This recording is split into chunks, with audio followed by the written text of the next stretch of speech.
Welcome, welcome, welcome.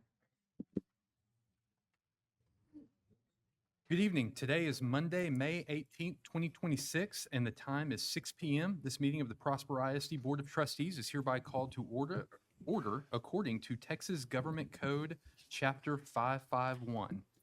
Representing the quorum this evening, we have Mr. Webb, Mr. Dial, Mrs. Dixon, Mr. Cavender, Mr. Linker, Mr. Van Wolf, and myself, Bill Beavers. We have a presentation here quickly, but I'll say a quick word of prayer for us, and then we'll be off and running. Father, we thank you for this day. Thank you for everything you've given us. Lord, as we have this last month, and again, we just come before you now asking for wisdom and discernment as we are listening to a prospective superintendent search firm for us to help out the district as we look for our next leadership. We ask for guidance for the board and for the district, Lord, and for us to just seek wisdom in this time. It's in your name we pray. Amen. Amen. Thank you all for being here today. The board has reached an important milestone in our search for Prosper ISD's next superintendent. Tonight, we have the opportunity to hear from another executive search firm that will share its qualifications, approach, and experience in helping school districts identify outstanding leadership. Impact Education will have 15 minutes to present, and follow each presentation, each board member will have the opportunity to ask questions. We appreciate you being here and look forward to learning more about your firm. The floor is yours. Thank you, President Beavers. Thank you, Board of Trustees. Dr. Ferguson, it is absolutely an honor to be here to share a little bit about our organization called Impact. We'll talk a little bit about how that started, but first let me just give you a little bit background of myself. I'm Kevin Worthy. I'm a retired or recovering superintendent, as I like to say. I spent 17 years in the chair at two districts across the Region 10 area. Recently retired from Royce City ISD, where I spent 13 years as a superintendent.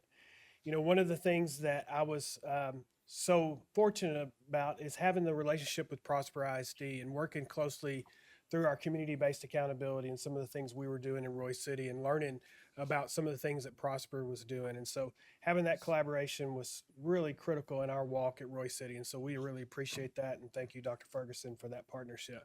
But we're excited about being here, and I'm going to turn it over to Jennifer, and she's going to tell a little bit about herself, and then we'll get with the presentation.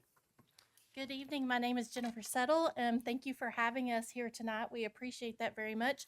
I just say I graduated from public schools after 32 years. I say graduated because here I am still talking to you guys. It's a thrill to be here. I finished my career after 16 years in Sunnyvale ISD as Executive Director of Teaching and Learning. And then our third partner is Doug Williams. Doug is a retired superintendent from Sunnyvale ISD, and many of you know Doug with his work with TASA as president of TASA and some of the things that he was able to accomplish, especially through TASA, but also with the legislative and some of his advocacy work with down in Austin. So we appreciate Doug. He couldn't be here tonight. His son is graduated with his MBA, and the firm that he works for is having a big dinner for him tonight. And so I said, Doug, definitely be there, and I'll share with the board how sorry you are you couldn't make it. So Impact Education Services. One of the things that Doug and I did about 2.5 years ago is said, you know, once we retire, we want to still be active and really try to continue to give back to school districts that have given so much to us during our career. And so we started a firm called Impact Education Specialists, and what we were trying to do on a daily basis is make an impact. Well, one of the things that we have been passionate about over the last 2.5 years is superintendent searches. And so you can see on this particular slide, we have finalized 27 searches in the first 2 years. That number continues to grow. We recently finished Frisco ISD and recently finished Fredericksburg ISD, along with a number of different other search firms, or other superintendent searches, Mount Vernon, some of the other ones that are in East Texas. But currently right now, we only have one search going on, and that's in Corpus Christi at Cal Allen. And so we definitely have the capacity to take on Prosper ISD, and we look forward to that possible opportunity to work with you. One of the things I think has set us apart and really has made us successful over the last couple of years is just our recent walk away from public ed. But that recent career network has improved the contact process, especially with Dr. Jill Seiler at TASA and some of the things that she does with new superintendent academies and aspiring superintendents, especially for some of the smaller jobs, but also some of our network that we have across the state. We have experiences working with districts in the area. We both retired from the Region 10 area. We spent our entire careers in Region 10, so we definitely know the makeup of Region 10 and some of the things that boards are looking for when they're searching for their next leader. The one thing I want you to take from this particular slide is that we have a process, and we really believe in that process. We believe that process was designed for districts of all sizes and all demographics.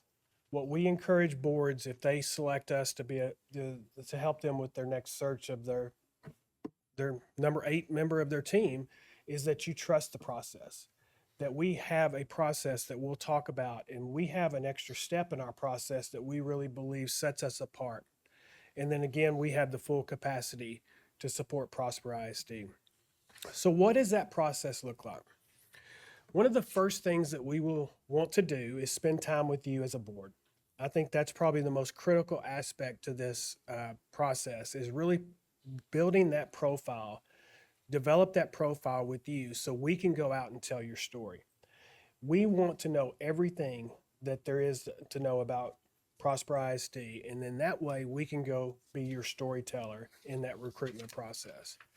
But we also believe that is where we get a chance to really develop our rubric. So every single candidate that applies for this job will be scored based on the profile development that we take you through one particular night during a workshop. We will spend time with you really identifying those characteristics that you're looking for. We will score each one of those candidates based on those characteristics, and then each one of the partners will score them as well. So let's say, for example, you have 35 or 40 potential candidates. You will get a chance to see every one of those 40 that applied for this job. And you will also get a chance to see the score related to all 40 of those candidates based on your profile development, but also based on our score as partners. So we'll have 3 partners that will score each one of the candidates based on reference checks, based on conversations that we have with members across the state. And that score will also go into the score that you develop with the profile development to come up with one score. And we'll talk more about that in just a second. So once we do that, like I said, storytelling is really big for us. And so we're going to create a flyer that we'll send across the state. We'll post it at various locations, but we'll also have it on your website, our website, and we'll send it to as many people as possible. And really, it just tells the Prosper ISD story. It's your story, and it's important that we develop that story for you. So community input sessions, I'm going to skip that one and turn it over to Jennifer on the next slide, and she's going to talk about the importance of community input sessions. But one of the things that we have an extra step is that we are going to review each candidate with you and allow you to select for a video submission. It gives us that one extra step. How many times have you hired individuals in your business where you looked at a resume, you reviewed a resume, and you said, I think this would be a good fit. And 15 seconds into that interview, you thought, man, this is a waste of my time. And so it's our opportunity to provide that one extra step that's going to give you peace of mind before you pull these individuals in for a face-to-face interview. This 5-minute video is 2 questions. Tell us about yourself, and why do you want to be the next superintendent at Prosper ISD? We want to know. We want to know what drives them. We want to know about their leadership style. We want to know about their family, and we want to know what they know about Prosper. And that's important. And it's important that you articulate it in 5 minutes. Once we review those videos, you will select a group of candidates to come in for a face-to-face interview. And let me say this is your search. We talk about that with every board, that this is your search. It's not our search. We are here to help guide you through the process. We're here to help answer any questions you might have about candidates. But at the end of the day, this is your search. You're searching for your 8th member of your team. So most boards that we work with will bring 6 candidates in. You will have 3 nights of interviews, 2 per night, and then you will then select a second round. Some boards will narrow it down to 2. Some boards will narrow it down to 3. We've had some boards that says we can't narrow it down past 4, and they'll bring 4 candidates back. It's, again, your search. In the second interview, that's when it's more of a little bit laid back. It's not as much formal. It's a dinner. It's an opportunity for you to meet a spouse. It's an opportunity for you to get to know the spouse and how they will have an impact on that relationship. And it just an opportunity for you to determine if that person's a good fit for you. And then you name the lone finalist. We wait 21 days. We help you through the process for the contract if needed, working with your attorneys. But one of the things that we try to do leading into the second round is to come to some form of an agreement, not a binding agreement. But we never want to get in a situation where you're bringing back the final candidates. You fall in love with a candidate and you cannot come to an agreement on compensation. That is the worst thing that could happen. So we like to have 2 weeks between the first round and the second round so we can start setting the stage for those negotiations. And we will help you through that process. So I'm going to turn it over to Jennifer, and she's going to talk about community input. We know that the superintendent search is, it's powerful, it's important, but let's face it, it can be hard. And so we want to make sure that we are involving all stakeholders in the process. And so one of the first things that we do is we have the campus community input sessions. And what we want to do is we want to ask all the stakeholders to come on a particular day, and we want to meet with students, we want to meet with teachers, we want to meet with community members and all the groups so that they can give input in the process. We believe we make the process stronger. We believe it adds trust in the process. And we believe it also opens up a role so that the superintendent that's coming in will be more successful from the beginning. So one of the things that we do is we will work with your school personnel and we will schedule a day or 2 days and we will set up meetings with them. We will talk about the strengths of the district. We will talk about challenges ahead, and we'll talk about skills and characteristics that they feel are important for your next superintendent. One of the things that you will receive after the day of meetings is you'll receive a full report. We call it the executive summary, and that gives you input as you move into the interview process.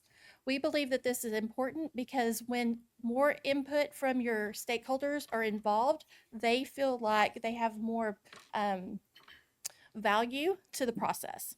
So we want to make sure that we think that this process is actually what sets us apart from different groups.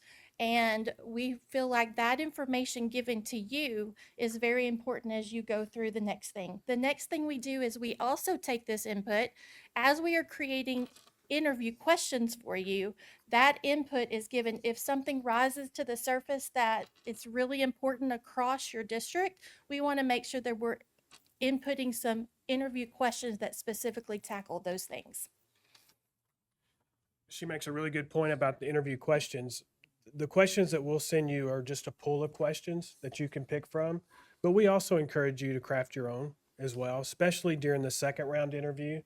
One of the things we ask probably boards to really is some of the answers, some of the questions you might have asked in the first interview, the candidate didn't, maybe just scratch the surface a little bit. You want in the second interview, ask that same question, but ask for more clarity. Ask for them to go deeper into their answer. And so one of the things we'll use the executive summary for is for a guide, just kind of a guide that'll allow you to help formulate some of those questions. So usually on this particular slide, we put dates, but we need to really, if we have the opportunity to work with Prosper ISD, then we would need to really sit down with you and talk about dates. But this kind of gives you an understanding of what a schedule would look like. We would come first and meet with you and build a profile. Once that profile is developed, we will post the superintendent position.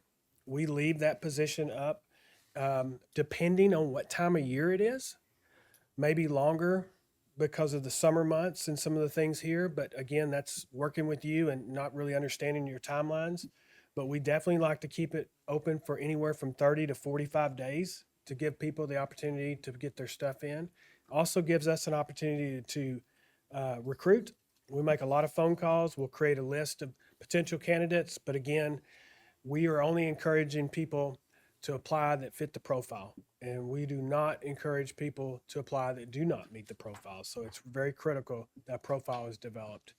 Search input sessions, depending on the timelines, we've got the summer months. We'll again be working with you to determine those dates. Put an application deadline, initial candidate screening, where we have the opportunity to show you the rubric. We'll show you the scores of each one of the candidates. We'll select the video, select the candidates to submit a video. We'll watch the video, select the candidates to interview. We'll have the interview dates and then proposed official hiring date. So in closing, and we definitely want to answer any questions you might have, you're probably thinking, why impact? Well, number one, our network provides, we believe, for better recruitment and reference checks. We have a lot of contacts across the state. We know a lot of people across the state that we can contact, and we know whether or not they're a quality candidate or not. We know Texas, and we definitely know the Region 10 area. We are recent superintendents, so we are going to treat you like our school board. And that means communication, communication, communication. That also means transparency. We will be very transparent with you, and we'll be open with that communication. But it's a two-way street, okay? We ask for that same in return. Just like you would give Dr. Ferguson, just like Dr. Ferguson would give you. That two-way communication is critical. And confidentiality is critical too, because most of the conversations that we'll have about personnel will be in closed session. So we want that two-way communication. So we're going to give you every Friday, every single Friday, you will get a board report, just like you would from your superintendent. We will give you information about upcoming dates, look fors. We'll talk to you about potential number of candidates that have been applying, how long the job's been posted, updates related to candidates, things of that nature that will be confidential. And again, I say it, and I say it every time. This is your district. This is your search. We are here just to help guide you through the process, and we hope we have the opportunity to do that. There's some excellence. There's a lot of excellence. You're going to see that tonight. May is always my favorite time of the year as a superintendent because it's an opportunity for us to honor and celebrate the wonderful and great things that are going on in Prosper. And we can't thank you enough for this opportunity, and we'll answer any questions you might have. And I'll turn it back to you, President Viers. Thank you very much. Okay, questions from the board? Yeah, Kevin, so the three of you that you presented, that would be our kind of main point of contacts through this process? So the three you saw on the slide would be your team. Okay. We would be at board meetings. We would be at community sessions. We would be your support. Doug Williams would be the main point of contact because he's going to be communicating with you on Fridays, but you'll have our cell phones and you can call any of us. Awesome. Thank you. Kevin, refresh me on once the application opens, can we start that process like as applications roll in, or do we need to wait until all of them are collected? Yeah, we asked the board to wait because again, we want to make sure that this search is confidential, especially Okay. when it comes to sitting superintendents that are applying for the That job. makes sense. And so we ask that you wait until we gather all the resumes, applications, it closes, then we'll come with you. Now, we're not saying if you know a board member from 2 districts ago that you got a relationship with and you have a conversation, no, that's fine. As much information as we can get, the better. But just understand, most of the people that will be applying for this job are well-established superintendents probably. And so we have to honor their commitment to their prior district. Makes sense. Thank you. I have a Yes. question. I know you said you have to talk to us first before you get a definitive timeline, but what's an approximate timeline if we do want to go through the community input process like you've outlined, build that profile, allow for enough candidates? What's your best estimate before we're ready to get to the point of naming the lone finalists? So we have the capacity to start right now. So we have the capacity to do it in the summer. It's just a little bit challenging to get the right people in the room during the summer months, especially stakeholders, PTO presidents, community members, teachers, students. We really love meeting with students. Students play a huge role in what we do and how we develop profile. So, but to answer your question, we have full capacity to do your search in the summer. It's just one thing you have to realize is there might be certain superintendents from across the state that choose not to apply because they're in the middle of a budget season. They're going to be starting their district. You know what I'm saying? So we really need to talk to you as a board on what you're comfortable with and what that calendar looks like. And we'll tell you the pros and we'll tell you the cons. And one of those cons is the summer months are difficult sometimes with candidates that choose not to apply because of what they're dealing with in their district. Does that make sense? Yes, thank you. Okay. Can you speak further to the profile that you would identify for Prosper ISD? So you know Dr. Ferguson well, you know our standard of excellence, you know our community, it seems like fairly well. What sets us apart from the other 27 searches? And in a few words, how would you describe our district and our ideal candidate? Yeah, I think your ideal candidate is going to be someone that understands culture is important at Prosper. Culture is something that from an outsider looking in and seeing how Dr. Ferguson relates to individuals, that the climate and the culture is important. And so you're going to need a servant leader, someone that's going to continue to build excellence and that culture that staff members, students, parents can continue to be proud of. Storytelling is important as well. There's a lot of great things that are going on in Prosper. And so how do we continue to find someone that's going to be an advocate for public ed and an advocate for Prosper? We will spend quality time with you, really identifying those characteristics.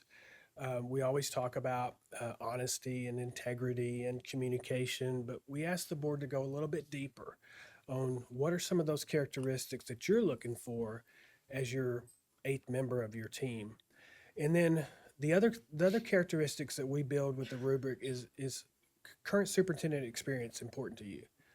Is deputy superintendent okay? Is it important to you? And so we will ask you to identify maybe 12 areas of positions that these candidates have held throughout their career, and we will assign a point value to each one of those. So for example, if you said we want someone with superintendent experience, those people that are applying with superintendent experience would probably get a score of a 5.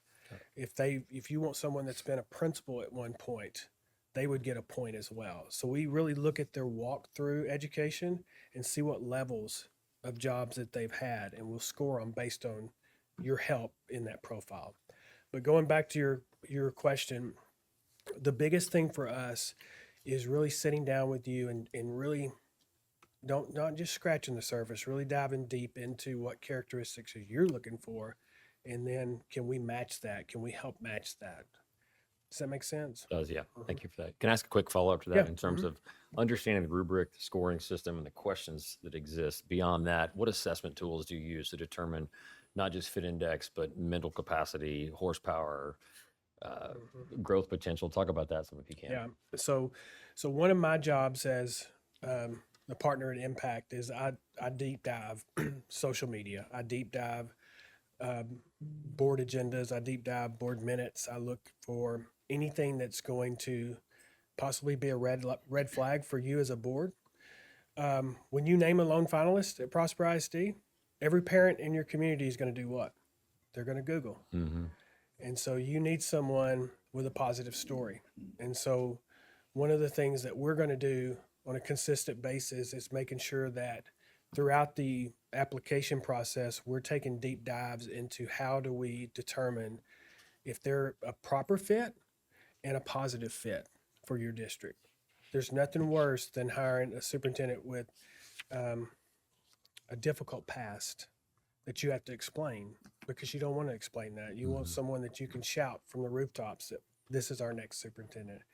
And so we use AI tools to help us with that. We use just good old-fashioned reading, looking at different aspects of where they've been and people they know. We call a lot of service centers to get information from service center directors. Who better knows whether or not the superintendent's doing a great job? And so those are the systems we use, along with the rubric and some of the other things, characteristics that we build. Great. Thank you. I got one more, Kevin. As recovering superintendent, to use your term, or someone who's been in this search, leading searches, what would you tell us as a school board as just a couple of important notes about how we show up as a board, about who we are as board members, et cetera? Yeah. So there's two things. I keep saying this phrase, and I really believe it. You're about to hire your 8th member of your team. So it's important that we understand that this person is going to not only help formulate the vision for Prosper ISD, but you, along as the other 7 board members, have a responsibility to help this candidate, this potential superintendent, fulfill that vision. And so one of the things I think is critical is when you do have a new superintendent in place, all 7 board members have to be on the same page working towards their success. The other thing that I think is important through this process is communication and transparency. If there's something that comes up that might hinder the process, we need to know about it. One of the things that, as a former superintendent and as superintendents, we don't like to be blindsided when situations could have been avoided. So communication and clarity, but also transparency would be critical. So I'd ask for all of you to really understand the importance of confidentiality, but also the importance of working together, that we can select a candidate and potential superintendent that we can all be proud of. Because at the end of the day, our reputation stands on it as well, along with yours. And so we want nothing but the most success for you as a board, but also the success for our firm as well. Thank you, Kim. I've got one quick question. Yep. You've talked about the in-person community input on stuff and calling in teachers, students, stuff like that, knowing that it is summertime. Do y'all also utilize any type of Survey. online, okay, Yep. put out survey, something like So, that? so we would work closely with your communications department. We build surveys. We help build surveys. Sometimes we ask the communications department to help us with that process. But we recently surveyed Frisco's community when we did their search. But we would do that here too. We Okay. think that's important. That's one aspect I forgot to tell you. But the community input is one piece of that, but the survey plays another role in that. Okay, good. All right, any other questions? Okay, hearing none. Thank you all very Absolutely. much for coming in. Absolutely. Thank y'all. Yeah, Um, thank you. Thank y'all. Thank you, Dr. Thanks. We appreciate you taking time to be with us tonight. The board will take what we've heard under consideration as we move forward in selecting a partner for this critically important search. We will now recess into closed session in accordance with Texas Government Code, Chapter 551, Sections 071, 072, 074, and 076. The board's plan is to reconvene from closed session tonight at 7 p.m. Thank you so much.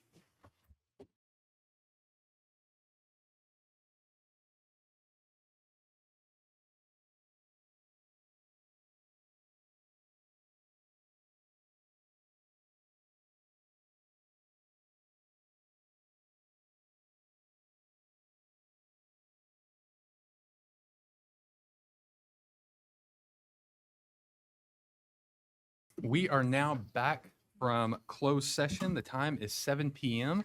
So we did open up at 6 p.m. this evening, had one of the superintendent search firms come in and present to us. We went back. So now we are back out here. So it's a little off in the reading of some of the things tonight because we've already opened up. But first thing that we have this evening is our invocation. So Mr. Van Wolf. You guys, please join me in prayer.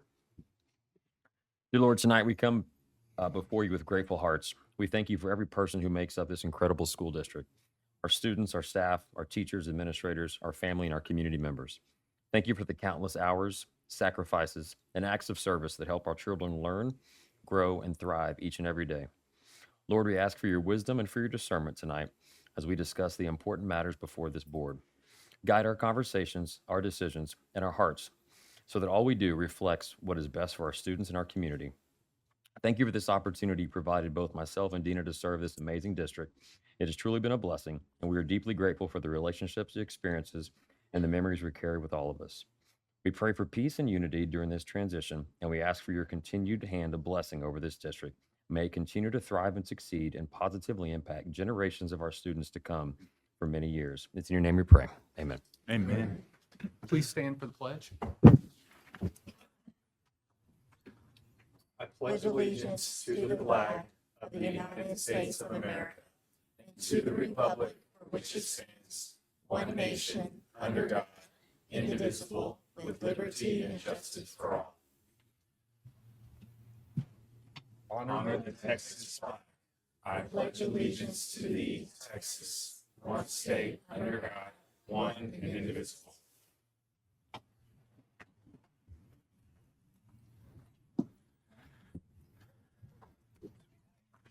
Mrs. Dixon, you have got the reading of the board vision.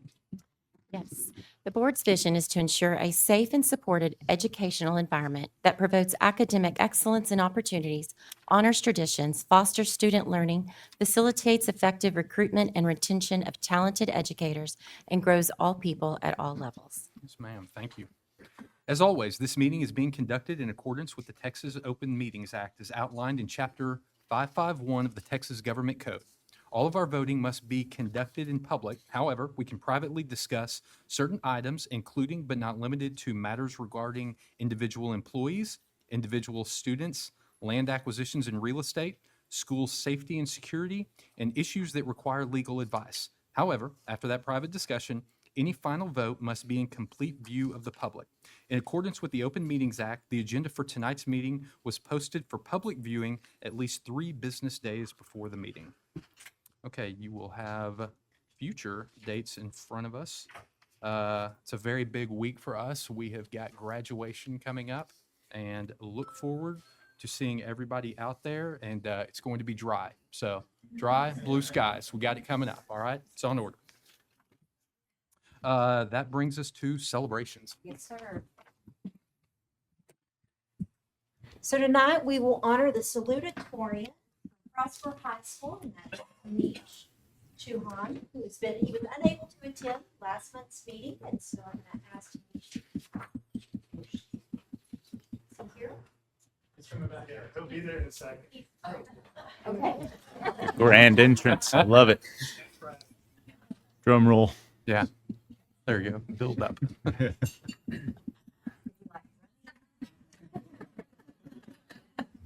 We could do a Hoosiers clap for him.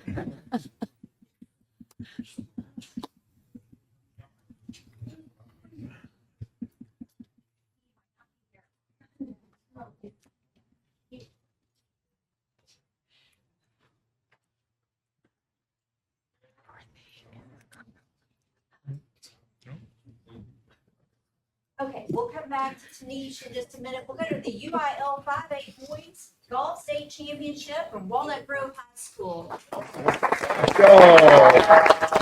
Yeah, that'll work.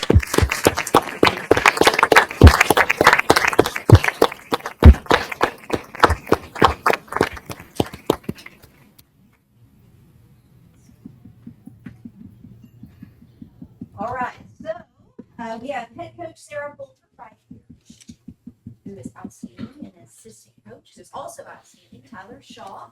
So season highlights for this golf team: 12 top 3 individual finishes, 10 top 3 team finishes, 5 individual winners, 4 team championships, District 9 5A team champion, Region 2 5A team runner-up, 5A team state champion, and Austin Randall 5A individual champion. Woo!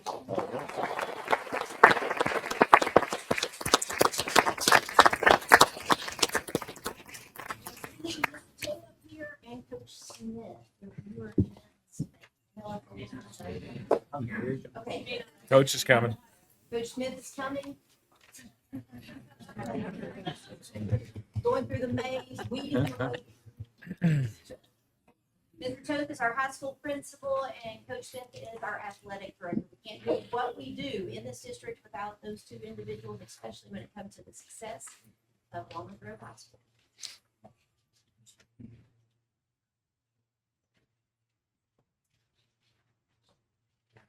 Congratulations. Well done. right away.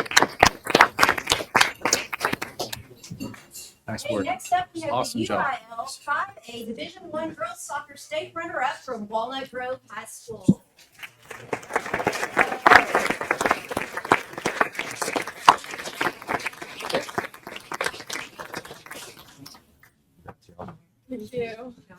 Come on over.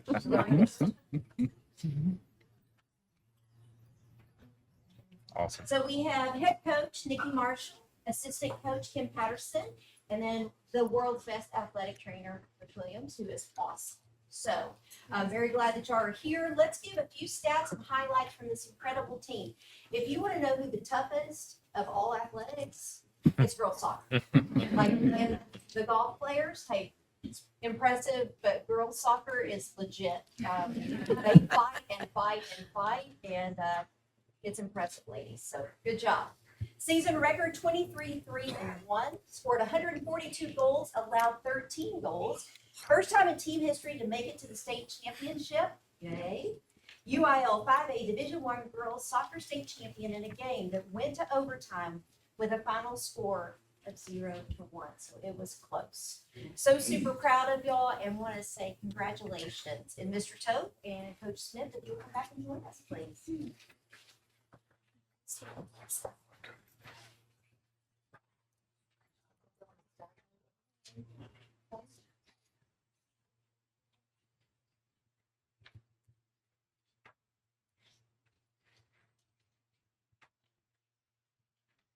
Wave parents, you good? Good. Congratulations. Well done, girls. Wait. Let's go, girls.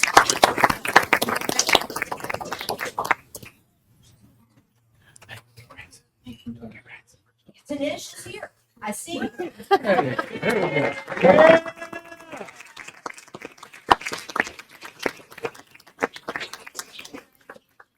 Tanish, did you plan this so that you could come this time and get kind of more of a roaring applause? Just kidding, you don't have to explain. It's all good. So last month, we did get a chance to recognize our valedictorians and salutatorians from all 4 of our high schools. But tonight, we're recognizing our very own Tanish, who is the salutatorian at Prosper High School. And students who received this honor have gone above and beyond, not only in academics, but in character, leadership, and dedication throughout the years here.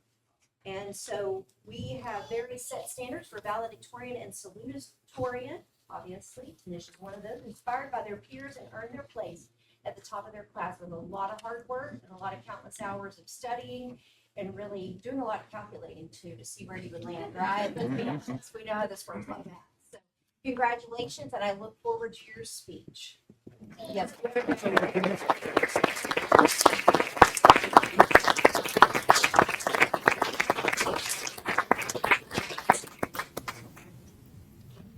Okay, next up we have UIL 5A Division I Boys Soccer State Champion Walnut Grove High School.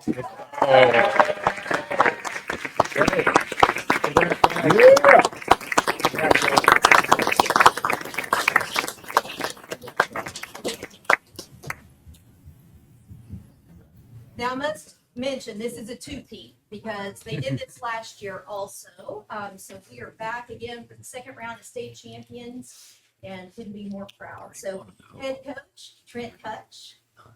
We have coach assistant, AJ Diaz. And then we have coach Chad Cousins, but he's not with us tonight.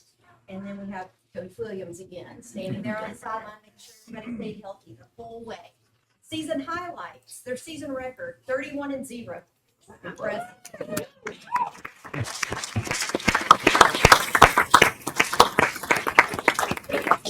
Undefeated for 2 seasons, 60 games without a defeat, breaking a UIL record, ranked number 1 in the state for all classes, defeated College Station 2-0 to become this year's boys state champion, back-to-back state champions. Nice.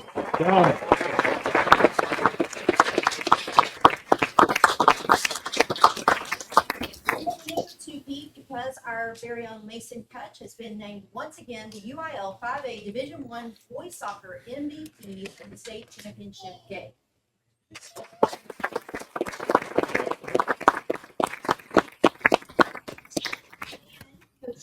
such is the National Federation of State High School Associations 24-25 Head Coach of the Year. Way to go, Coach.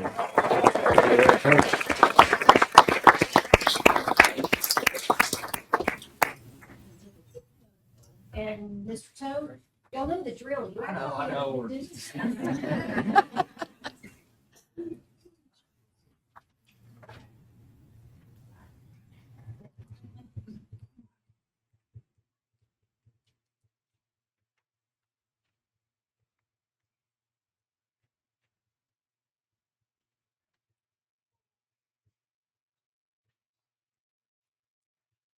Good job. Hey, and your tongue too.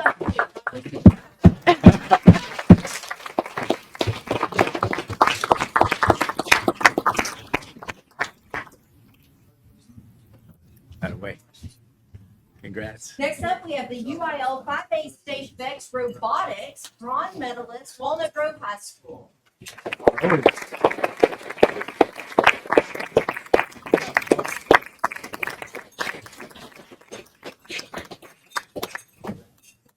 Love that We one hear the medal. medals clinking. Love it. So UIL 5A State Robotics Championship Vex Robotics bronze medalist with this team. I'm gonna have each of you introduce yourself. Just say your names and introduce yourself to the crowd. Jackson Scott. I'm Aiden Annis. I'm Jasmeeta Vishwani. I'm Shravi Jaluri. I'm Colton Klein. Michael Dan. I'm Megha Gupta. I'm Sahasra Patel. I'm Sandhya Gula. I'm Sneak Shamienka. So, and this is Coach Josh Strickland. I guess I could have let you introduce yourself.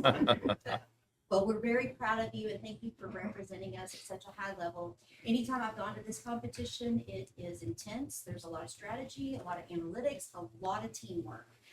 Some of the best collaboration I think that we see in any sport comes through this. So congratulations to you all. Well done.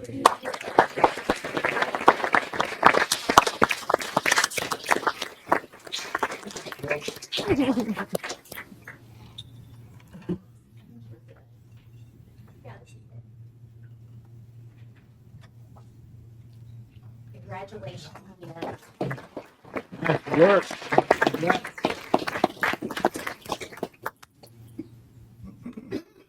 Well done. So this next award is somewhat of a quiet award, and it's because it is the visual arts. And our visual arts do not always get the stage that they truly deserve. Sometimes I don't think they want the stage, but they certainly are deserving of high honors for the work that they do. So when you think about visual arts, that is your actual art classes. Your performing arts are going to be more of your theater and those types of things. And so we want to make sure that we're also honoring those students who sometimes sit in the shadow and do absolutely incredible work. And you can see some of their pieces on the screen here that were state winning. So at this time, we have the State Visual Arts Scholastic Event Awards, and that are our state qualifiers. Come on out.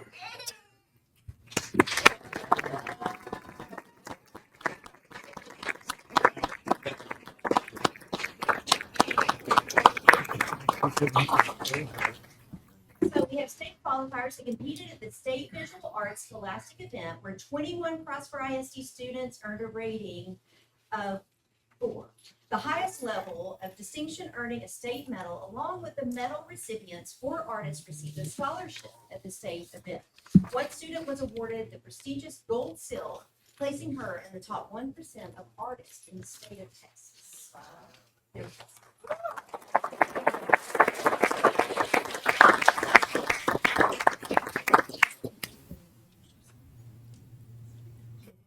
Yep, just say, hi, I'm Dr. Ferguson. You don't see your Dr. Ferguson. My name is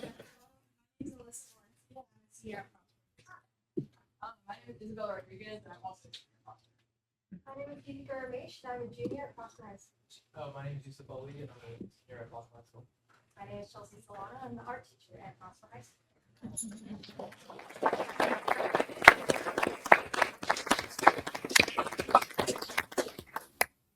Isabella Rodriguez was one of the scholarship recipients, as well as Yadika Ramesh was as well. Did I get that?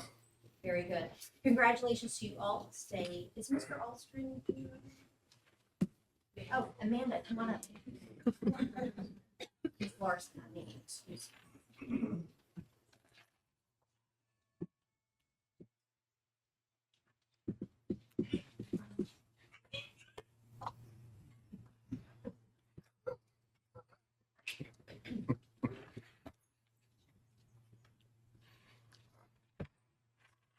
Congratulations. Well done.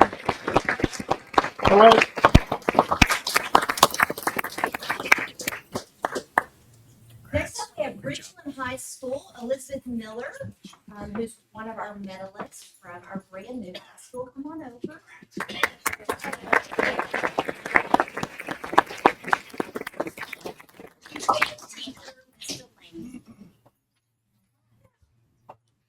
Where's his slide?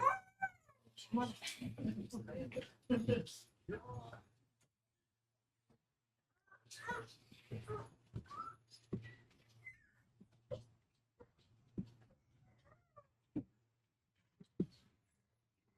Well done.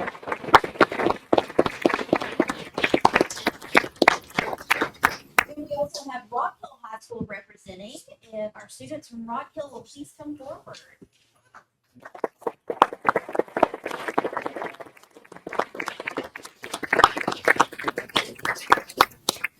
And their teachers, Miss Henshaw and Miss Tracy, and I'm going to have each of you introduce yourselves.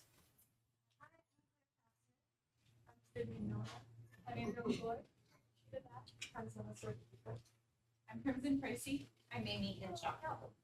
Congratulations to you all.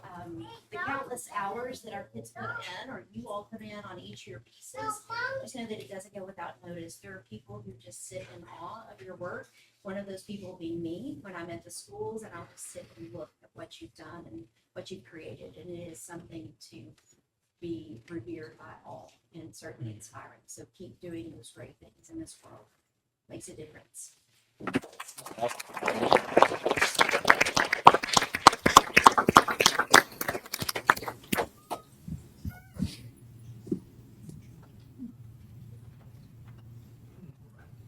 Congratulations. Well done. Hold on, wait. Is there another picture, Dad? Grab One more picture. Yeah, one more picture. Everybody group back up. Yeah.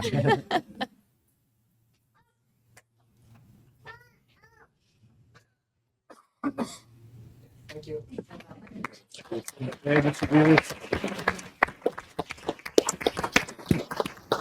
We also have base state medalist from Walnut Grove High School.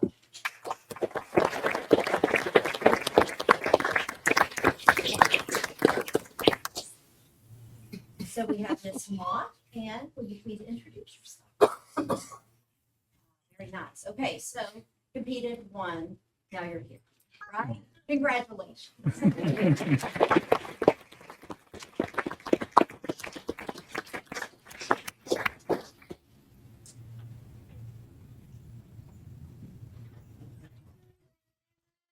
And hot off the presses, just running this past week and weekend are your UIL 5A Girls State Track and Field.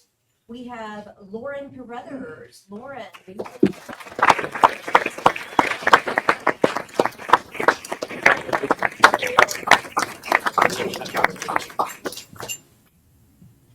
All right, let them clank. That's yeah. Yes, you gotta get the two medals. You can't just have one.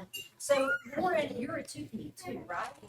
Okay, so she was state long jump and triple jump last year, state champion, turned around this year, got it back again. So you have like 4 gold medals.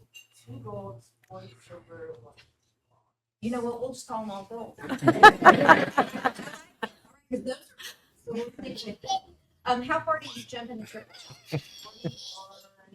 Is that your PR? Awesome. Long jump, how far? Nice. Yeah.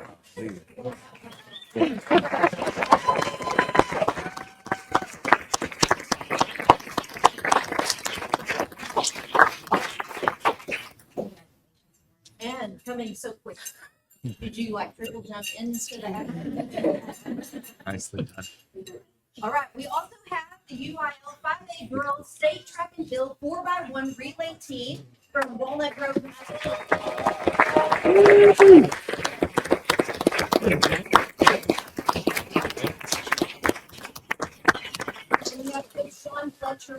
Now, these girls are fast, is what this means. They are zooming around the track. They were bronze medalists at the state meet this weekend. So congratulations to all of you.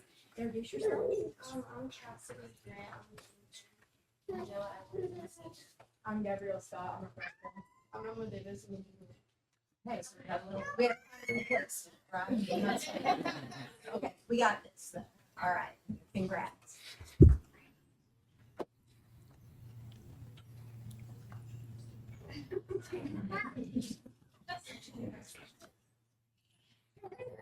Congrats.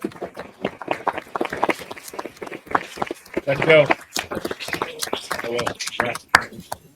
We also have UIL 6A Boys State Track and Field, and that is a repeat that has been here before. This is new, not new territory for our very own Owen Worsty. And I Go. got Yeah, Owen. All right.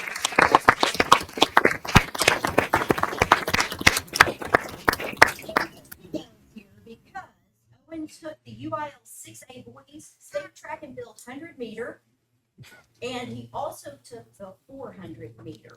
So, and he's here with Coach Price. So congratulations, Owen. Glad you're back. And you're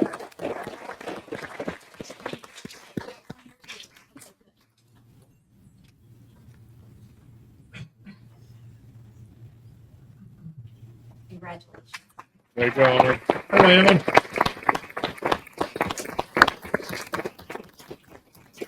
UIL 5A Boys State Track and Field, Walnut Grove High School, Ashton Fletcher.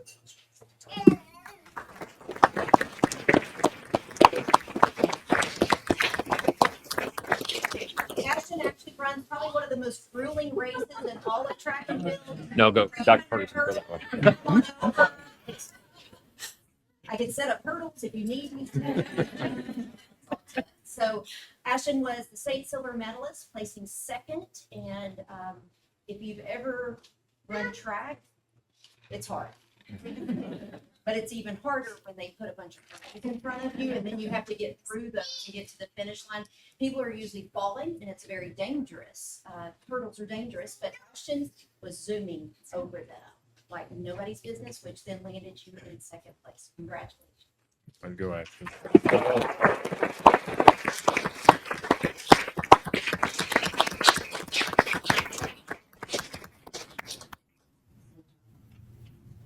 And this is Coach Scholl, by the way. Coach Scholl. Yeah. Get some credit for that. I think I'm almost down to.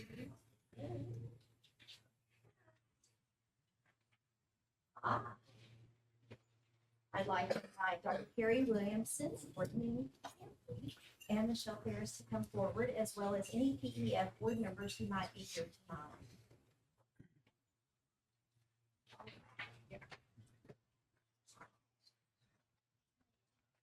The icing on the cake and one of the finest supports in all of Prosper ISD is a mighty team of three.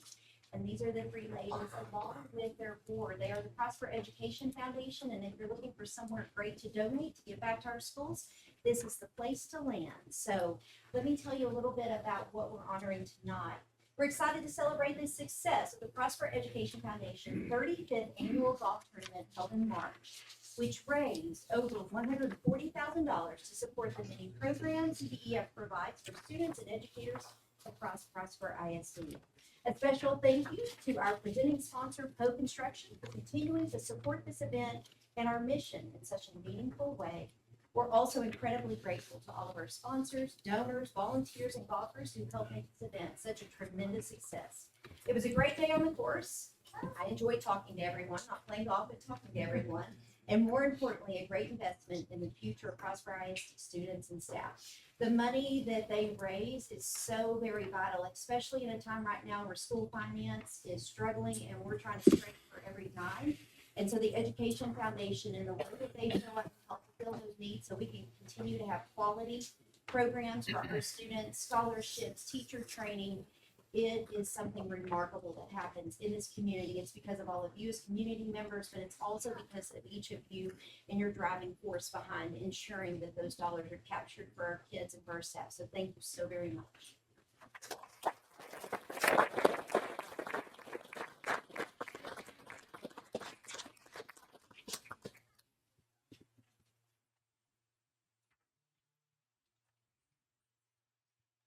y'all. Thank y'all. Thank you. Okay, we actually have one more this evening. We have somebody retiring. Now it's time to celebrate one more person. Dr. Ferguson, please enjoy this video highlight of your 28 years of public ed.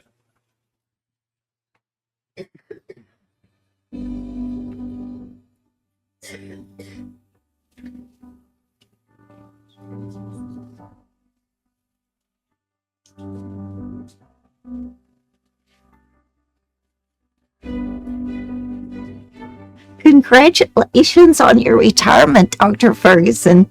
I'm here at dear old Rucker Elementary, where your outstanding career as an educator began. At the time, Miss Smith had graduated from college in December and then was going to be our first class for her to teach. I remember her walking in the first day. I remember exactly what she had on because she still was professional even back then. And she had on a blue dress shirt with the white collar and the white cuffs. And I just remember that being a fun, warm year. I observed how you were a natural teacher.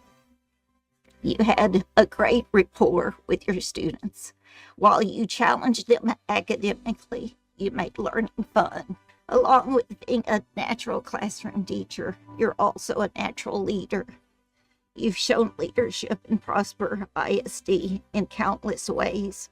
As a principal, an assistant superintendent, and then of course as the superintendent, your guidance has helped Prosper ISD to become one of the best school districts in our state.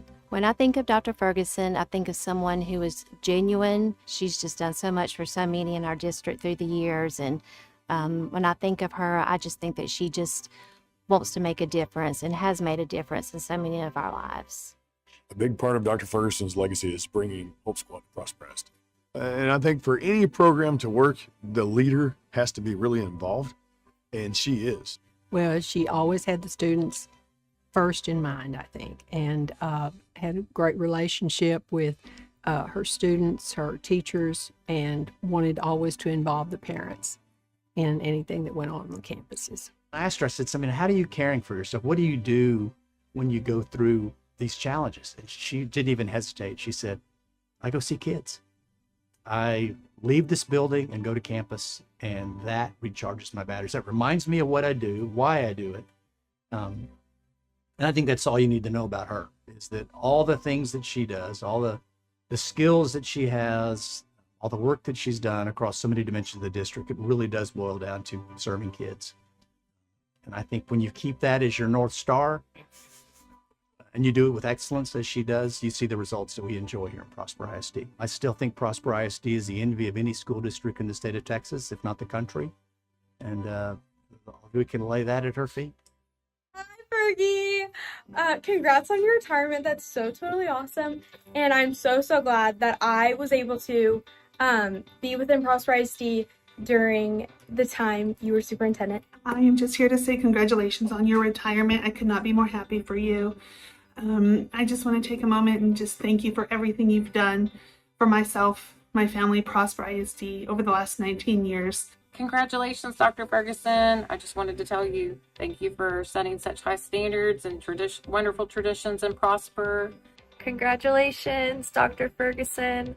I'm so excited for you that you are able to finally retire and enjoy some much earned time of low stress after pouring your heart and soul into Prosper ISD. Wow, I am so honored and elated and thrilled in all of the words to have this opportunity to wish the Dr. Holly Ferguson the happiest of retirements. Dr. Ferguson, this is where it all started here at Rucker Elementary. So many wonderful memories you created with all of us at Rucker. I will always remember you as a wonderful principal, superintendent, and friend. Watching you lead with excellence and dignity, compassion, as you led the staff and the parents and the administrators and the students of this district was just an amazing experience for me. Thank you, Holly. Holly, I'm going to miss you so much. I'm so thankful for all these years I've got to spend with you and to grow by your side and watch you become our superintendent. You're so special to me and to others, and I'm going to miss you, and I love you very much. To Miss Smith, Miss Ferguson, and Dr. Ferguson, all the things you've been for me. Thank you so much for all you've done for Prosper ISD and for me specifically from that 3rd grade year when I was 8 years old. I so appreciate you. Congratulations. Congratulations, Dr. Ferguson. Congratulations, Dr. Ferguson. Congratulations, Dr. Ferguson. We'll miss you. Congratulations, Dr. Ferguson. Dr. Ferguson, you've done so much for us. I hope you have a good rest of your life. Dr. Ferguson, I'd like to say thanks for being such a good person to motivate us. We'll miss you a lot, Dr. Ferguson. You've done a lot for Prosper ISD.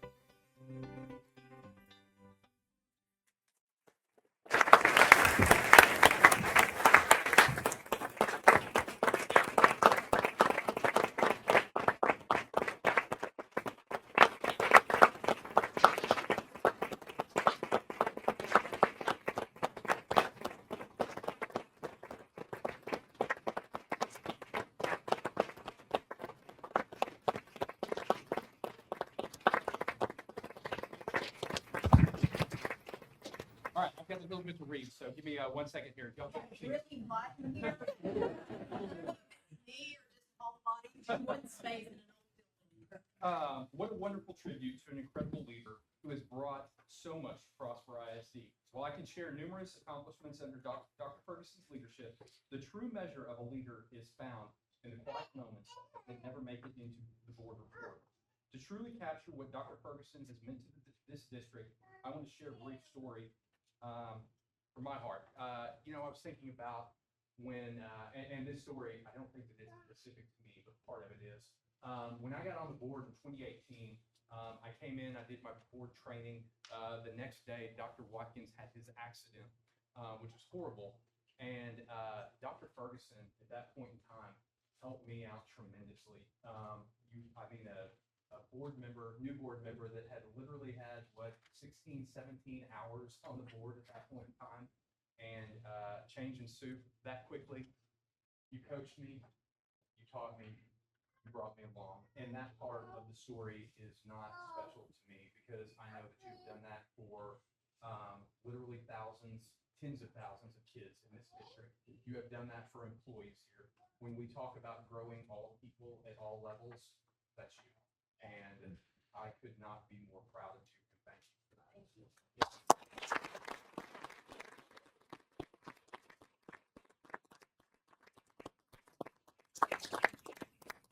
We hear all night sharing stories about the positive impact Dr. Ferguson has had on our students, staff, and community.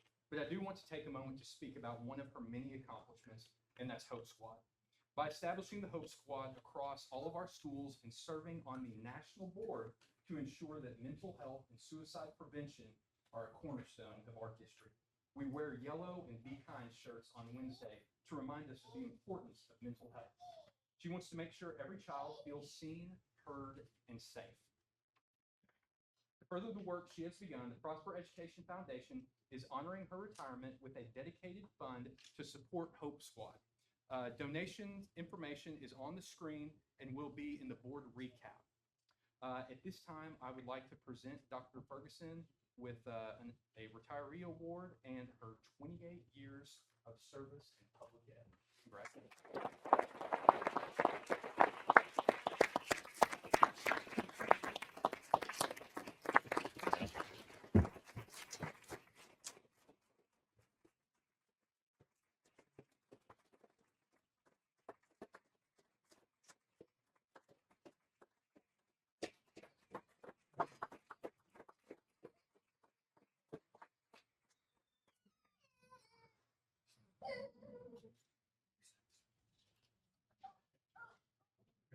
Okay.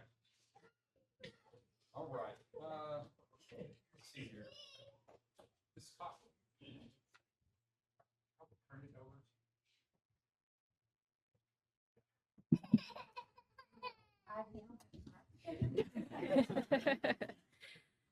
Dr. Ferguson, for years, we have walked into our classrooms and offices to find handwritten messages on our whiteboards, small nuggets of inspiration that remind us why we do this work.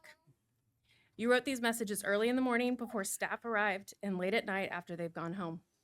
You've surprised people working late when you showed up to write a message, and you've gone back to classrooms to rewrite a message that was accidentally erased. You made everyone feel special and valued.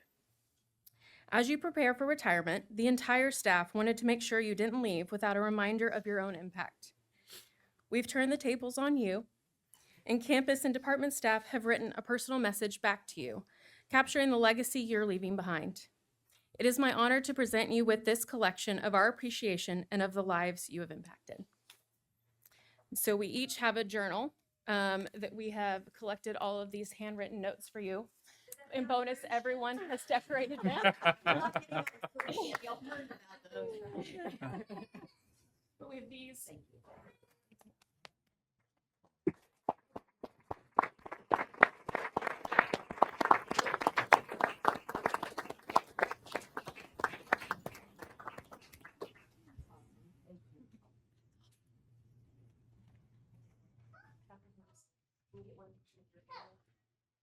Yes.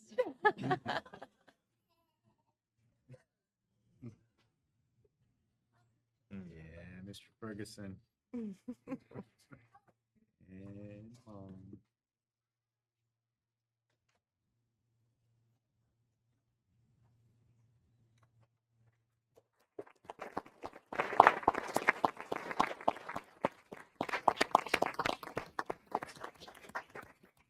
Okay, that now brings us to our intermission. So I know that y'all are all kind of cold and want to go outside and thaw out, but this is your chance. If your kids have already gone and all that fun stuff tonight, this would be a good time to make your way out, or you are more than welcome to stay for the business meeting to come.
Online prior to the start of tonight's meeting. Each speaker will be given 2 minutes. When your time is up, you are to stop speaking and return to your seat. First up this evening, we have Mrs. Lutz.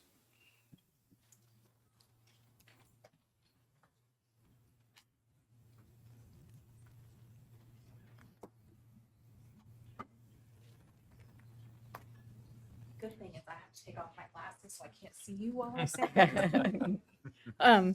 Hi, my name is Jennifer Lutz, and I have 2 kids who graduated from Prosper ISD. And I wanted to thank Tommy, Dina, and Holly. for all that you've given to Prosper ISD. My kids received a great education that prepared them for college. Once they went to college, they realized how special Prosper was. They didn't realize that not all kids had the opportunity to have an engineering class all through high school, or they couldn't get their CNA certification and figure out that, yep, medical is where they do want to go for their career. I was lucky enough to tour Richland High School this year and went through the Prosper Leadership class, and we were able to tour the new academies that were added in this year. Again, blown away. Oh my gosh, all the opportunities for the kids here in Prosper ISD. I'd like to take a moment to specifically thank Dina. I've also worked with you through Cornerstone when you came and volunteered your time, not telling other people that that's what you were doing. Dina, you have a heart for people. I've watched you help those less fortunate when you volunteered with me. I've watched you help pour into young women through Prosper Youth Young Ladies. And I've watched you help advance some amazing opportunities for all students at Prosper ISD. So thank you for all that you've done for the kids. And you guys too. Thanks.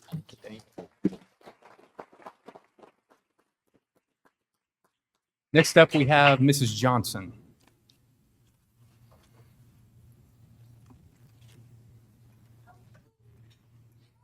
And Mrs. Church, you're on deck.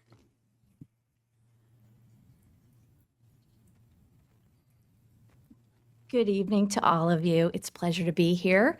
I'm Elizabeth Johnston. I wanted to thank Dina and Tommy and Dr. Ferguson.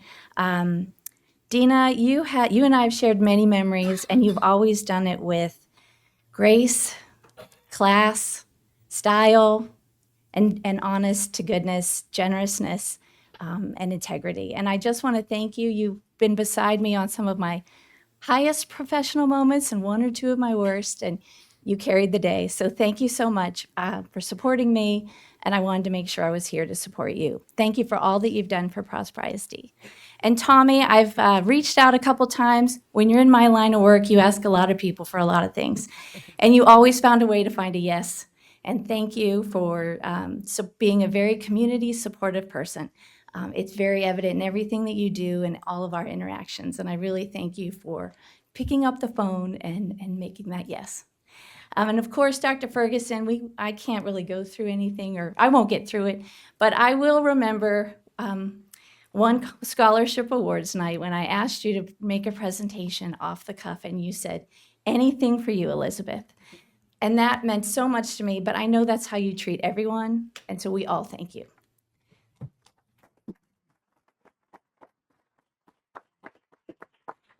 All right, Mrs. Church is coming up, and Miss Hoofnagel, you are on deck.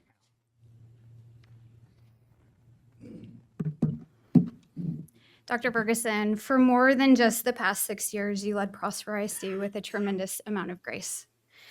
Through extraordinary growth, where the district more than doubled in size, you kept the heart of what makes Prosper ISD so special at the forefront.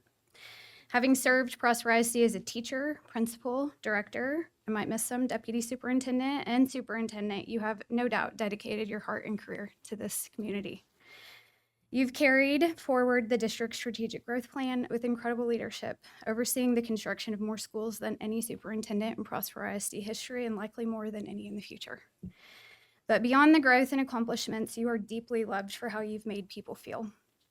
Whether it was spending every summer writing messages on teachers' whiteboards across the district or showing up for every event, game, celebration, you have a gift for lifting those around you and making sure everyone feels encouraged, valued, empowered, and seen. I also want to thank Tommy and Dina, who quietly and faithfully gave so much of themselves to Prosper ISD without ever asking for recognition in return. Dina, thank you for 6 years of steadfast leadership, sacrifice, and unwavering commitment to the students, staff, and families of Prosper ISD. And Tommy, thank you for your faithful service and leadership over the past 3 years during a tremendous time of growth and change for the district. What makes both of you so special is not just the time you served, but the way you served. You didn't seek attention, applause, or credit for showing up.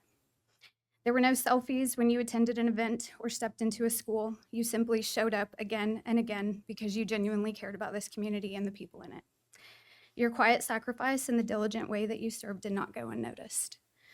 The three of you didn't just lead and serve Prosper ISD, you poured your heart into this district for all the right reasons, and this community is forever better because of it. Thank you for everything. No words could ever be enough.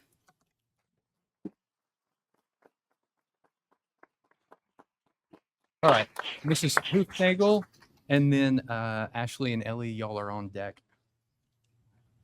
And Mrs. Cudd, you're on in the hole. Hi, y'all. My name is Hadley Hoopnagel. I graduated from Walnut Grove last year after serving as Hope Squad president. I just finished my freshman year at the University of Oklahoma Boomer Sooner with a 3.9 GPA, and I promise this is going to come into play later. I'm not trying to brag. Dr. Ferguson has taught me so much, and if I could name them all, I would be here until my hair turned gray. She taught me that showing up matters. Whether it was speaking in front of hundreds of people at Hope Walk last year to randomly seeing her out and about, I knew that she was there only wanting the best for me. I wouldn't have been able to have the courage to speak in front of all those people last year if it wasn't for her. You probably can't tell considering I volunteered to speak here tonight, but I actually hate public speaking. She has taught me that I can do literally anything because she's believed in me. I've gotten to know her well over the last couple years, especially through my involvement with Hope Squad. She has made intentional efforts to be there for me and anything relating to Hope Squad. She's shown up for me, but for everyone else. She's a heart full of love to give, and it shows. Dr. Ferguson has built a path for many opportunities in this district. When I graduated last year, she told me that the hard work didn't end there, and that I need to keep pushing myself.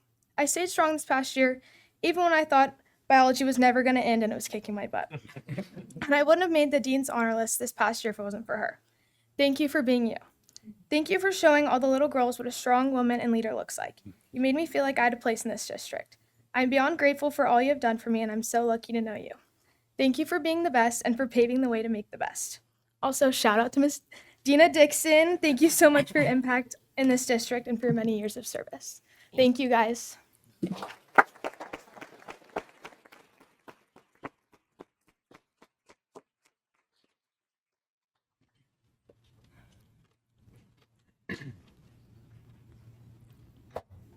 Good evening. My name is Ashley Church, and I'm finishing my junior year here in Prosper ISD.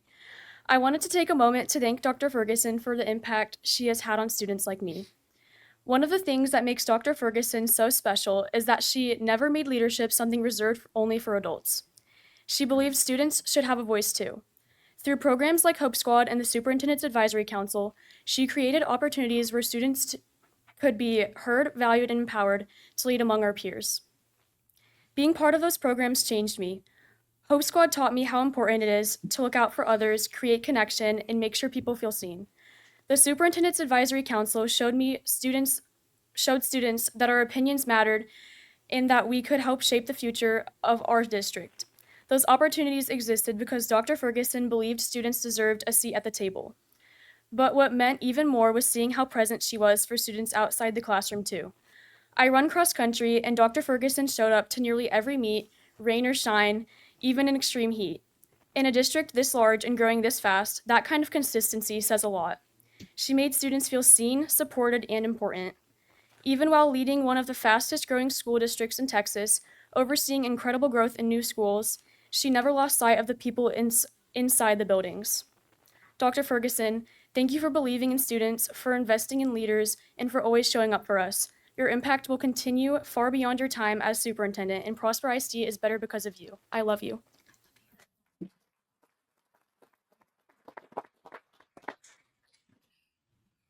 Sorry. Good evening, everyone. My name is Ellie-Ann Bishop, and I am a rising senior at Rock Hill High School. I wanted to take a moment to thank Dr. Ferguson for the incredible leadership and presence that she has brought to Prosper ISD.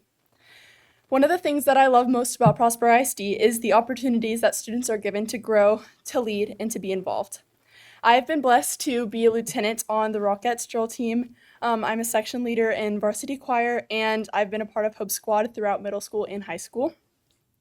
And Hope Squad especially has made such a difference in my lives and the lives of so many students, and I am so grateful to Dr. Ferguson that she has helped to bring that program into Prosper ISD to empower students to lead and support one another and just create an environment of family nature in this district. What stands out to me is that Dr. Ferguson is not just a leader from behind a desk. She is present. I've seen her at so many football games, at dance showcases, at choir concerts, even at my brother's track meets, my brother's cross country meets, at Hope Walk, and just at so many events throughout every single season. Her support for students is visible and it is genuine and deeply appreciated. Thank you so much, Dr. Ferguson, for leading our district with care, encouragement, and heart. Prosper ISD is stronger because of you, and students like me are thankful every single day for your leadership. The legacy that you're leaving behind is truly unmatched, and I thank God that Prosper ISD has been blessed by your service. You will be greatly missed, and I thank you so much for your example. We love you.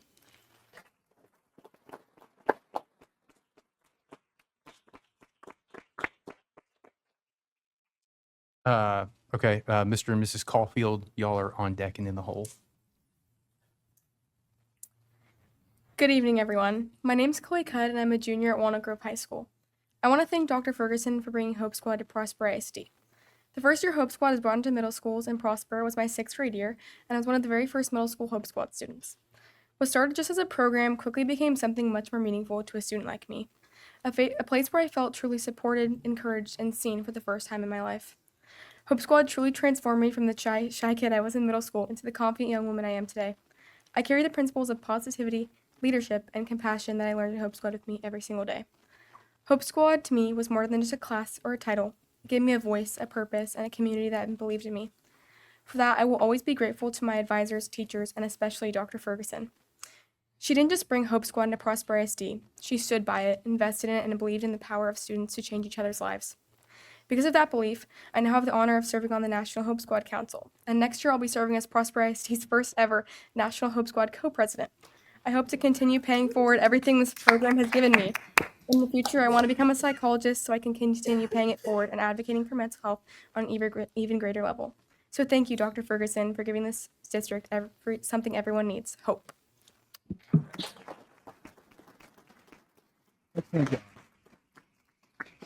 Ms. Caulfield, and then actually Ms. Bartley, you're next, and then Mr. Caulfield. So sorry, I fouled that up. All right, let's go. I'm Laura Caulfield, and I have 2 kids in the district, and I'm a parent. When I was being interviewed a couple of weeks ago about the future of public education in the state of Texas, I was asked a question about what I thought your job was, Dr. Ferguson. My response was, and I quote, Dr. Ferguson probably spends 40% of the time running our district and 60% of the time as a crisis manager, all while being tasked with working alongside a school board where there is always one board member that does not support her. She actually could have her PhD in crisis management, but instead she chooses each day to shine the light on our students always, and in fact knows them all by name. Dr. Ferguson, I'm so proud to have volunteered under your leadership all these years. I'm grateful for the opportunities under your mentorship, and I'm honored to call you a friend. What a gift my 2 kids have had in you their entire time growing up. You're quite simply the best. Thank you, Tommy and Dina, for being on our school board. Because of your willingness to serve, you have given us 3 more years with Dr. Ferguson. Dina, you have been such a great example of service, always choosing to jump in whenever needed and prioritize our students. I'm so thankful for you. And Tommy, you are a calm and steady presence. Thinking back to when we were both participants in Prosper University many years ago and the friendships that were forged during that program, I am glad that you decided to run and I was part of the best campaign team ever. I watched you during that time as you had conversation after conversation, bridging the gap with people that were super far across the aisle on what they thought public education should include, never shying away from any question. You were always the same, just Tommy. You have my deepest respect, and I will always be in your corner. Thank you both, Tommy and Dina, for the multitude of sacrifices you have both made that came at a great cost to your family, your career, and your personal selves. You guys are the best of the best, and I'm honored to call you friends. So much love to both of you.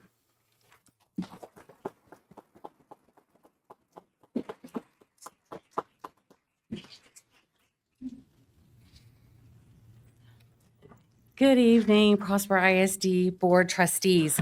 Tommy and Dina, there are a lot of people here tonight for a reason. People who have taken time to show up to say thank you and let you both know how appreciated you are. Dina and I had the unique experience of serving on the same election cycle. Her with Prosper ISD and me with the town of Prosper. That gave me a front row seat to something I will not forget. I watched her campaign harder than just about anybody I've ever seen, twice. She showed up early, stayed late, barely took breaks, changed her shoes a lot, constantly engaging with people, talking with people, attending meet and greets, forums, walking neighborhoods, putting up signs. She did the work. But what stood out even more is that as hard as she worked to earn the role, she worked even harder once she had it. She serves where she's planted in every season of life as a mom, volunteering in her kids' schools, in her church, across the community through organizations like PLA, Cornerstone, NNN, Love Packs, and likely many more that most people will never hear about because she doesn't do it for recognition. She shows up, she follows through, and she can be counted on. Dina is a builder of people, of community, and of the kind of culture that makes a place stronger over time. Dina has supported her family, her friends, Prosper ISD in this town in ways both seen and unseen. And that kind of steady leadership leaves a lasting impact. We are proud of you, Dina. We are proud of you, Tommy. You have both led with grace, patience, humility, diligence, and honesty. And we are proud of you both. Dr. Ferguson, I know you will hate a long speech here, so I will simply say thank you for your years of excellent leadership, for your friendship, and for the investment you made in the Bartley clan way back in 2008. We will miss you, and we wish you the very best in your retirement. Thank you.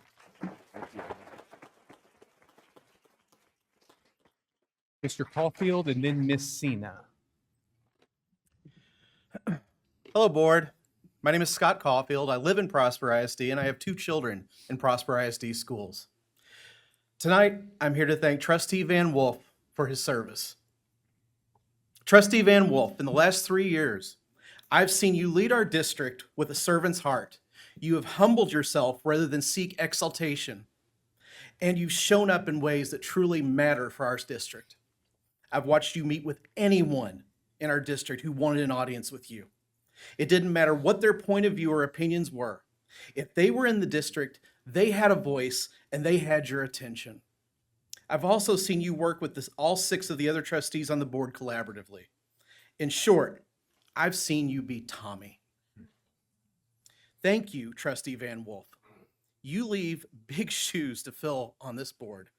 And lastly, in addition to Trustee Van Wolf, Trustee Dixon, Dr. Ferguson, I want to thank you for your years of service to Prosper ISD. In the words of the Apostle Paul, you have each fought the good fight, finished the race, and kept the faith. Thank you. You will all be missed.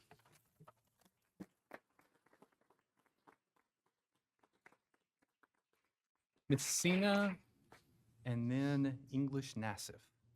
Miss Sina. Ah. Okay. She's not wrong. She's correct. But she and I have some of So, okay. Good evening, everyone. My name is English Nassif. I have 2 current students enrolled at Reeves Elementary. One of them will be a rising 6th grader into the new Bridges Middle, which we're really excited about. And I have another soon forthcoming rising kindergartner. I'm also the vice president of the PTO at Reeves Elementary as well. And so I wanted to come and speak today in a room that I thought was going to be very less crowded. Just about, in general, the Chromebook usage within the Prosper ISD elementary and middle school. During my time volunteering within the school, I am there quite a lot. And a lot of the times I do see our young children spending more time in front of their Chromebooks than I was maybe aware of before being in the public education system. I am a transplant from New Orleans, so this is a big change for us, a nice big district to be in. But as we know that all of our students doing work behind a Chromebook is really hard as far as transparency between teachers, parents, and students. And we've had a lot of issues just trying to figure out where our work is going, why we're not getting paper, and how we can help support our students moving forward. Just recently, Richardson ISD, right south to us, announced within the last couple of days that they've moved their Chromebook usage to only 20 minutes of passive time in elementary, 30 minutes of passive time in middle school, and another 20 minutes per class in high school. And so I just wanted to make sure that as Prosper ISD is growing and as happy as I've been here, I do want to make sure that we are working towards making sure that the research about educational outcomes while working behind Chromebooks and other things like that are being looked at for our students. So thank you. Also, thank you, Dr. Ferguson. Mrs. Bristol. Mrs. Bristol, you're up, and then Mr. Mayor.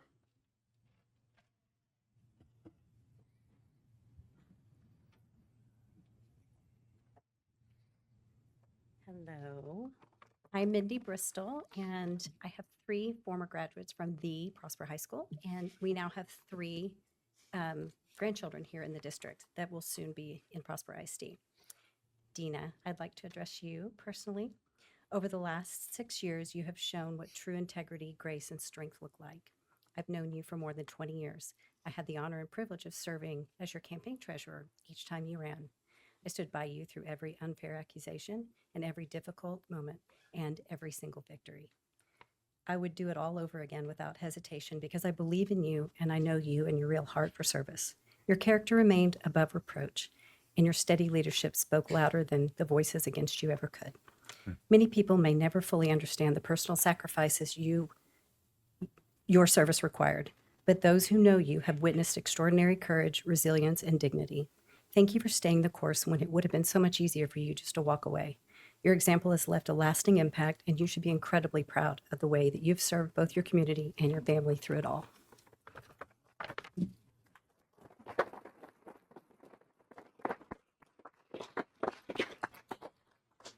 Okay, the mayor is coming up now. He's got another meeting to go to this evening, but he is not under the time constraint of this. He has a presentation to give to Mrs. Dixon and Mr. Van Wolf. Thank you very much. I will start with a shameless plug.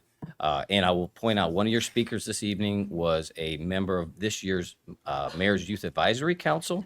One of your valedictorians is a member of the Mayor's Youth Advisory Council. So we will be taking applications again in the fall. So thank you for that.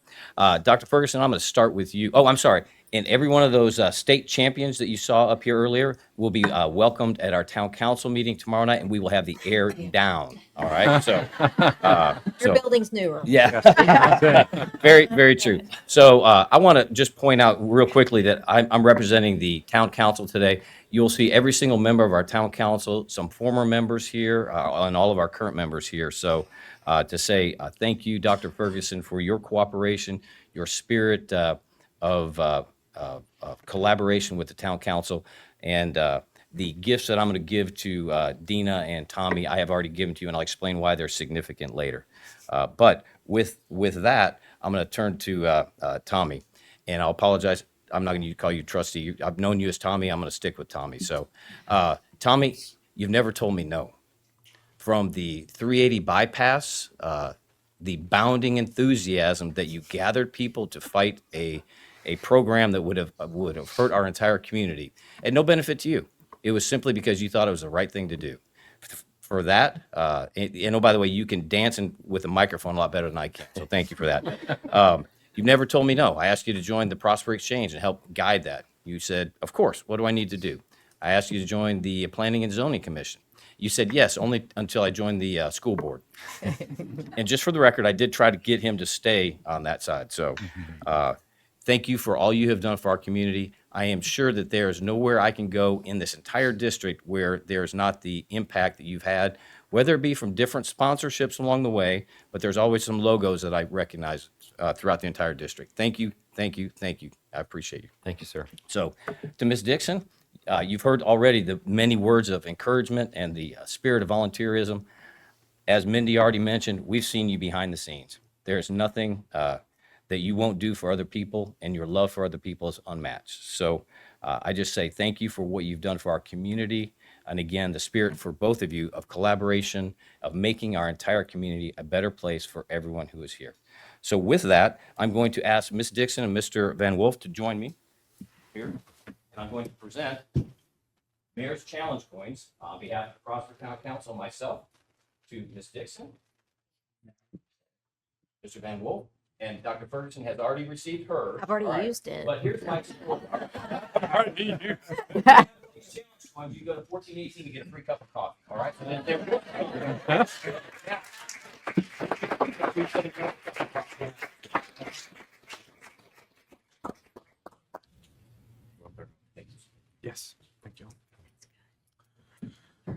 Okay, let's see here. We have Ms. Brandon. Did Ms. Cena make it back in? I'm certainly going to make for sure that we give her the chance to speak because I know that it is warm in here and some people do need to step out. So if she is still around, we will give her the chance to pop back in. But Mrs. Brandon. And then Mrs. Beidel, you are on deck. Good evening, Dr. Ferguson and the Board of Trustees. My name is Megan Brandon, and my family and I first moved here in 2018, seeking the best educational opportunity for our daughters. I have a rising senior at PHS and a rising sophomore at Richland. As a former educator myself, I have not strayed far from supporting students and teachers, and I began my involvement in the community through PEF as a volunteer and later as a board member. Around that same time, I met Dina through my involvement with the Prosper Young Ladies Association, and I'm incredibly grateful our paths crossed. Over the years, Dina has become a trusted friend, thought partner, and steadfast ally for Prosper ISD and public education. Dina has been in this work for all the right reasons, not for visibility, recognition, or political gain. She leads quietly and intentionally, often with a gentle hand on others' backs, helping guide and elevate those around her for success. I've seen this not only in her community relationships, but also in the way she cares for and supports our PYLA high school girls. She brings care, humility, and authenticity into every space she enters. As Dina wraps up her term as school board trustee, I know that Prosper is stronger because of her steady presence, thoughtful leadership, and unwavering commitment to doing what is right. I also wish Trustee Van Wolf all the best as he transitions off the board. It is very clear that he supports Prosper ISD and public education in the state of Texas, and for that, I am grateful. And to Dr. Ferguson, your thank you is going to come later, but just know you've had such an impact on our family. Thank you.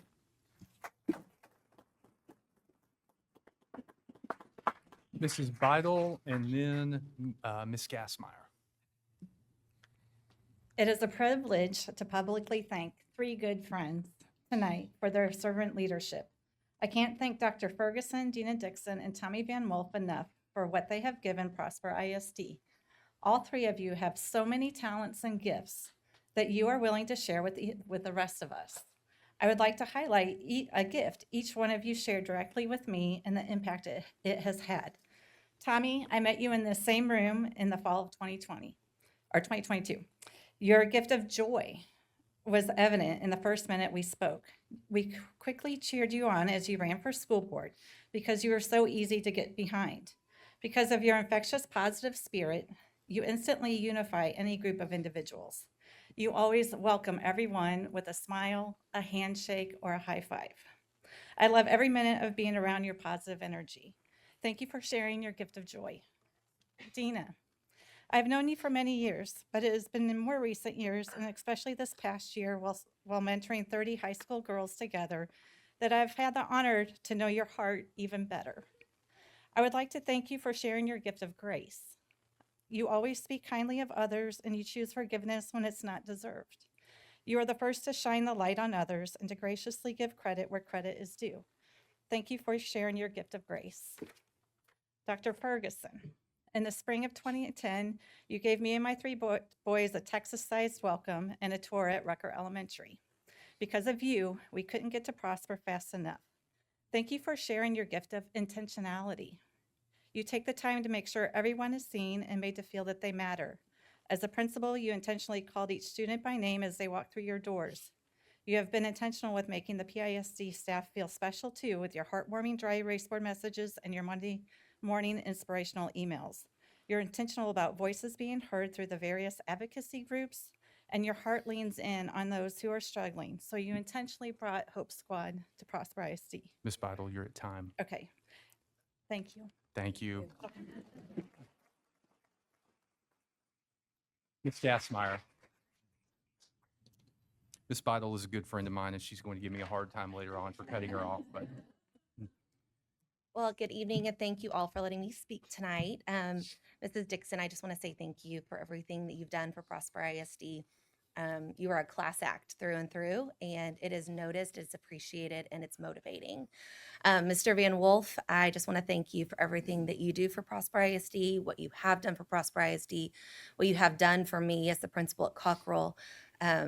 Every time I've seen you for all the years I've known you, I see you, you give me a huge high five, and you always say, "How can I help?" That's the first words out of your mouth, and it is so appreciated. Thank you. Dr. Ferguson, thank you for your dedication and commitment to Prosper ISD. You have led with excellence and grace, and you are a motivating light for those around you. I was sold on Prosper ISD the moment I met you in the summer of 2021. I simply want to say thank you for going above and beyond for our students, our families, and Prosper ISD staff. Thank you for believing in public education, fighting for public education, and consistently motivating me to be a better leader just because of the professionalism that you model for all of those around you. You are it, and I've always been proud to call you our superintendent. Thank you for your elegance and for your high expectations. You are loved.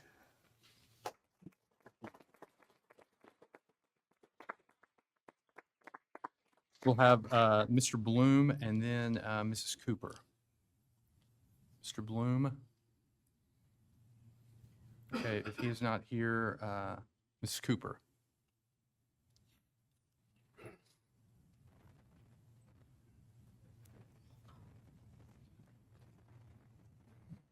Good evening, everybody. My name is Gracie Cooper, and it's an honor to stand here tonight in recognition of Dr. Ferguson and her time with Prosper ISD.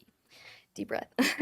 I attended the school district from 2016 to 2021, and Dr. Ferguson made a tremendous impact on my educational journey. Dr. Ferguson was my principal during my 5th grade year at Rogers Middle School, and I had just moved to the district, but she always made me feel consistently welcome through her compassion, friendly demeanor, and genuine effort to connect with her students. I remember she would stand at the car line each morning, opening doors for students and greeting each one by their name.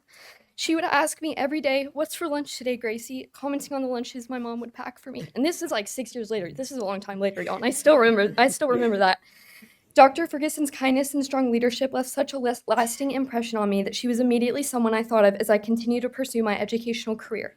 In fact, she recently wrote a letter of recommendation on my behalf, an example of her steadfast support and encouragement that she provides the district students with long after their graduation from Prosper ISD. My story is only one of the many lives Dr. Ferguson has impacted throughout her career, as we've seen tonight. Her legacy is not only found in the school she led, but in the countless students she inspired, encouraged, and believed in along the way. So, Dr. Ferguson, thank you for your leadership, your compassion, and the lasting difference you have made in this district and in the lives of so many students, including mine. We're so incredibly grateful for you, and I wish you nothing but the best in your retirement. And as that kid said in the show, I hope you have a great rest of your life. Thank you, guys.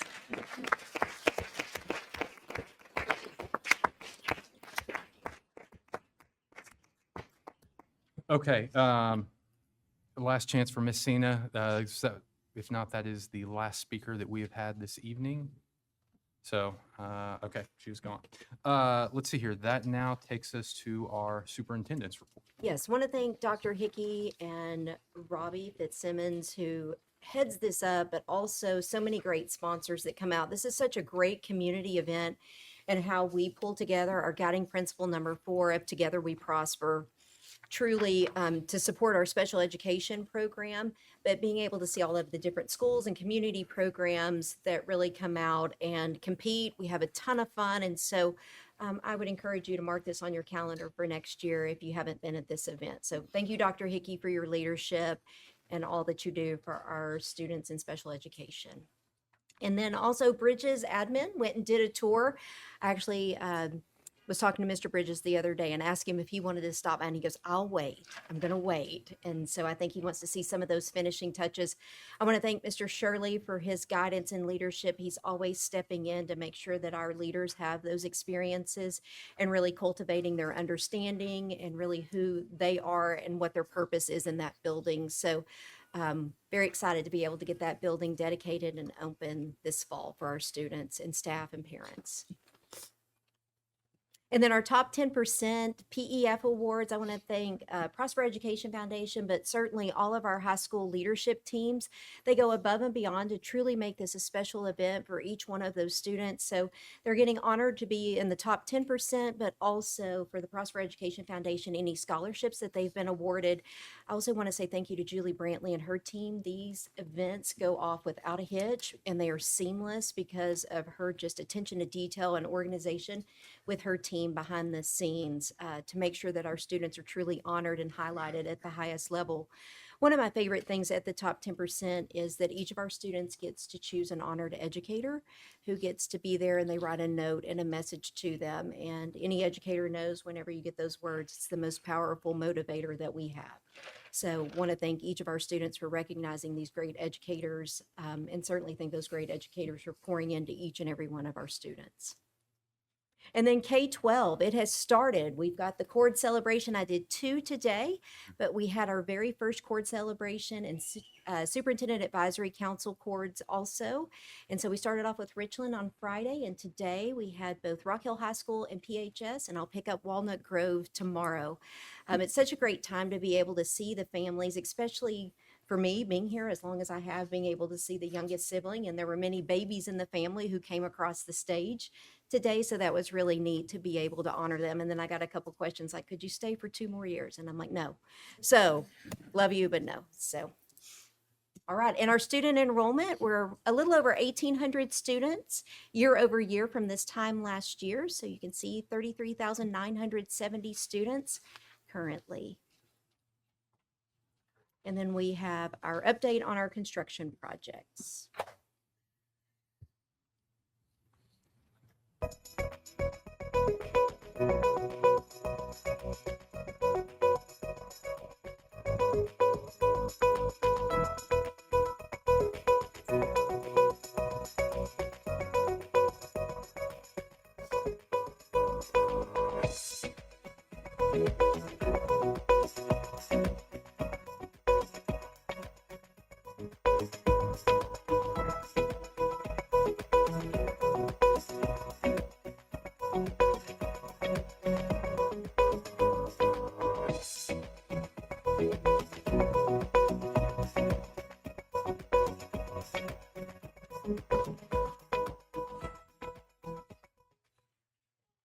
Okay. Let's see here. Before we get to 11C, I have a quick statement to read. On behalf of the Prosper ISD Board of Trustees, we want to update our community on an important matter regarding a court case filed in 2022 amid claims of abuse by a former Prosper ISD bus driver. The lawsuit brought by the parents of 2 Prosper ISD students has been dismissed. We want to begin by acknowledging that the actions of a former employee caused real harm, and our hearts continue to go out to the family affected. Nothing about this situation was acceptable. Nothing about resolving a legal matter changes that. This family remains in our hearts, and we will continue to support them. What the dismissal does affirm is that our district response was the right one. District leadership acted immediately upon learning of the allegations, contacted law enforcement and child protective authorities, ensured the employee was arrested and terminated, and worked directly with the impacted family to respect the privacy and support their children. Multiple independent investigations have confirmed this. This pain caused to our students by the unconscionable actions of a former employee weigh heavily on all of us. Our commitment to the well-being of every child in this district has never wavered. Throughout this process, the Board of Trustees has stood firm in its confidence in our district's response, and this dismissal confirms that the district leaders responded decisively and appropriately the moment they were made aware, resulting in the former employee's immediate termination and arrest. The safety of our students is not something we take for granted. It is something we work toward every single day. Prosper ISD is committed to transparency and accountability, ensuring that our actions are always in the best interest of our students and their families. Together, we remain committed to protecting every child in our care.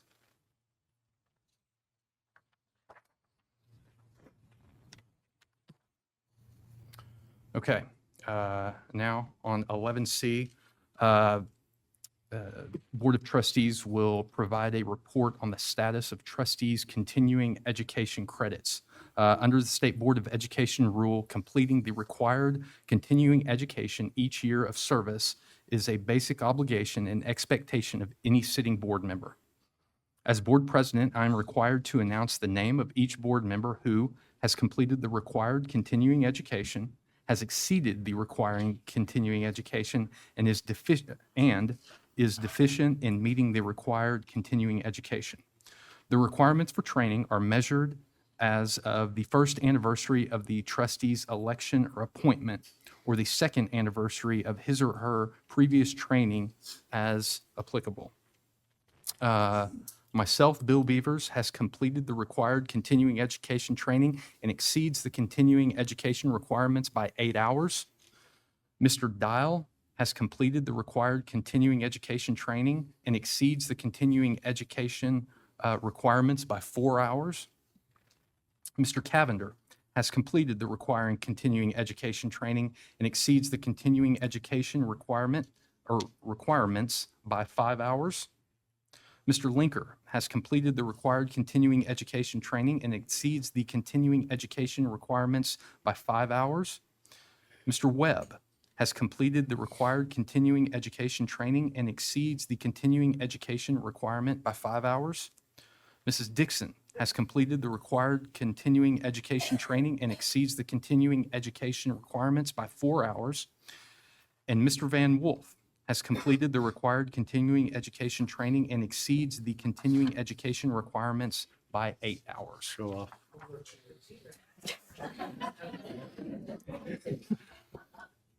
Okay. On a high note. Yes.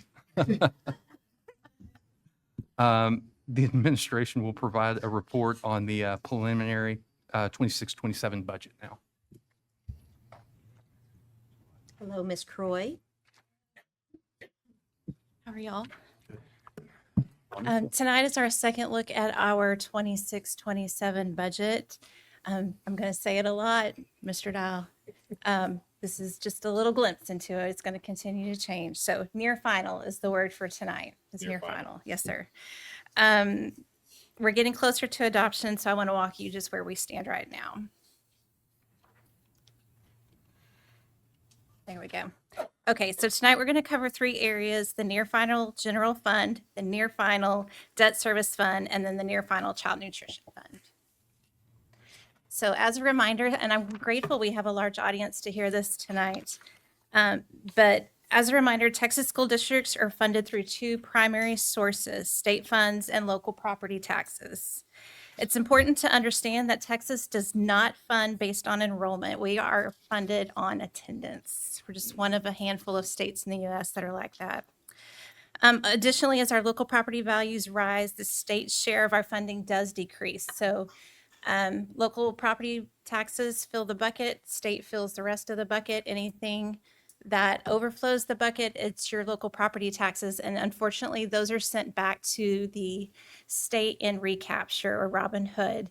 Even when you adopt a deficit budget, you still have to send money back to Austin. So this current year, we are in excess local revenue of about $1.57 million. That's what we're going to have to send back to Austin. For 26-27, I'm anticipating it to be approximately $3 million that we're going to have to send back. Okay, so here we are at the general fund. This slide shows our tax rate over the past 5 fiscal years. What I want you to do notice is that the downward trend in our total tax rate, we've gone from $1.46 all the way down to $1.2141. Again, I expect this tax rate to be compressed. You will adopt a final tax rate in August once we have our certified values on July 25th from both CADs. But it trends well, especially for the public here.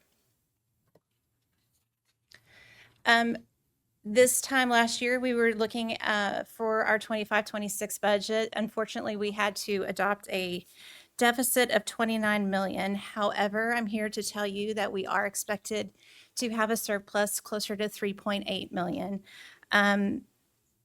This Say that one more time, please, 3.8 million. because that's phenomenal Yes, work. it's by a lot of phenomenal. people. A lot of that has to do with our transition in fiscal years. We're going from a September 1st to a July 1, meaning we only had a 10-month fiscal year versus a 12-month. So we did capture 2 months worth of savings, especially on salaries, which is 84% of our budget, and then some other expenses.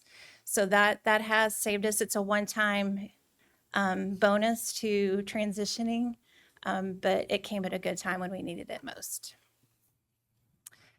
Even though we had a 10-month fiscal year, we still needed to look at ways to cut some corners, save some money. These are some of the ways that our district has gone above and beyond in identifying some savings. Again, the largest is the delayed opening of Watkins Middle School. We will have to incur insurance, utilities, and stuff on that building, but however, the salaries that would be required to staff that building, that's what you're seeing right there. It is about $10 million a middle school. Again, the change in staffing models has been a great help as well, close to $5 million there. And then we are continuing to whittle away. As I like to say, we're tossing the couch cushions. So we're going to get there slowly but surely. And a lot of this, I want to thank our departments and our campuses because everyone is sacrificing. It's not easy. They're hard decisions. We've been asking ourselves the questions, people or things. And so right now we want to honor our people and honor our staff. So that's why we're making some hard decisions in other areas, and hard but good decisions.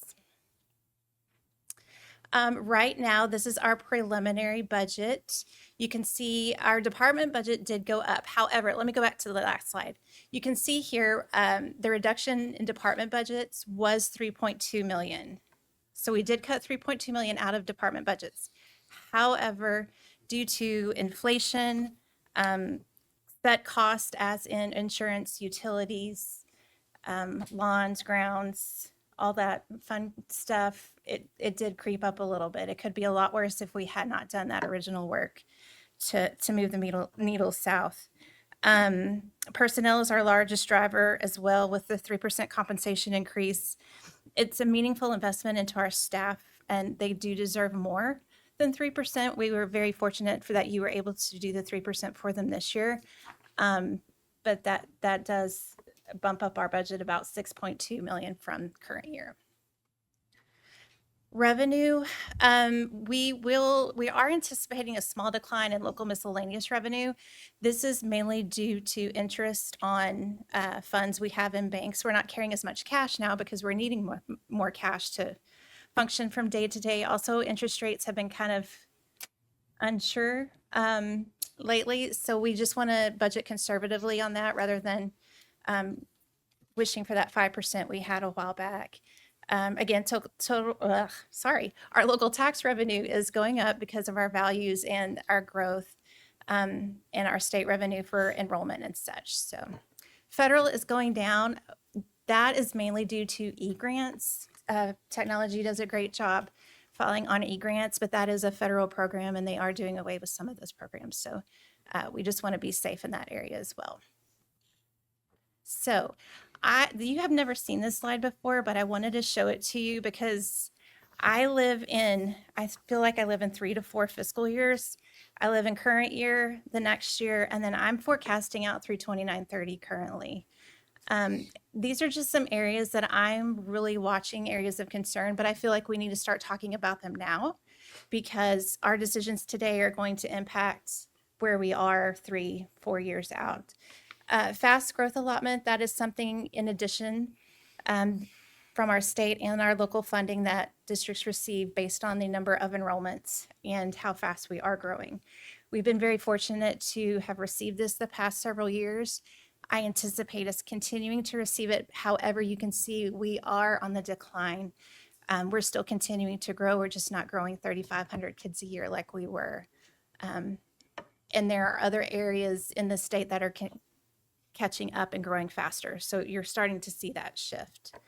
NEFA is new instructional facility allotment. You get a little money every time you open a building, which has been great because we've needed that. However, if we decide not to open any more buildings, that could go to a $0 amount. And then again, recapture that Robin Hood. Even though we're in a deficit and we're adopting a deficit and dependent on our fund balance, we are required to send money back to the state. And it is the local tax dollars from property taxes that we have to send. Okay, so here is our near final summary. If you take the revenue slide, the expense slide that I showed you, we are currently looking at an $18.7 million deficit. However, this will change. I'm going to say it again. It is our near final. We'll have new numbers next month when you do adopt, and we will also have new numbers in August because of certified values. Also solidifying enrollment numbers from next year. Right now, it's kind of across the state, students are missing, enrollment is down. It's impacting everyone. Even though, like I said, we're continuing to grow, we're just not growing at the pace we once were. So, all right, and here's your near final by functional category. I just wanted to kind of give you an idea because next month you're really going to see it. I do want to make mention the instructional, it did go from 64.71% down to 63.8%. That does not mean we are not giving it the same amount of money to our instruction in the classroom. The difference this year is last year we built into our budget a retention stipend, and the bulk of that retention stipend does go to teachers, which is falls under that functional category. We have not budgeted for that this next year, so therefore that's why you're seeing the small drop in that percentage. And again, as I talked about inflation and stuff, you can see operational costs has gone up a full percentage point. And then here it is by major objects. So again, personnel, the heart and soul of our district is 84%, about 84%. And then utilities and contracted services are right under there. Okay, first, debt service. So this is our INS fund, not our M&O fund. We did adopt a deficit of 2.2 in this. However, again, with that 10-month fiscal year, we are only having to make one debt payment on this year's books. All of this is just an accounting trick. It's not extra money we found, unfortunately. So because of the one-time payment versus the two-time payment this year, we are going to put back into fund balance $51.5 million. However, next year, because our tax values are not growing at the rate that which they were, we are going to have to dip into our fund balance again, and even more so this next year. I want to make note these numbers, especially that expense of $159 million, does not include the annexation that we're still waiting on. If that comes up, that could be another $30 million in addition to that 159. And again, we're also waiting on certified values. And then child nutrition, the purpose of child nutrition is to be self-sustaining. And it is. You can tell that our numbers are going down. Not as many students are purchasing lunches. However, we are still able to cover our costs. So we're just going to go down just a touch, but we should still be fine there. Okay, so adoption timeline, we've checked off April and May. So next month I am going to present again, and then it will also be the adoption of the 26-27 budget. Again, because we won't have certified values or enrollment numbers, I will come to you in August with a budget amendment for 26-27, and also you will adopt the tax rate at that time as well.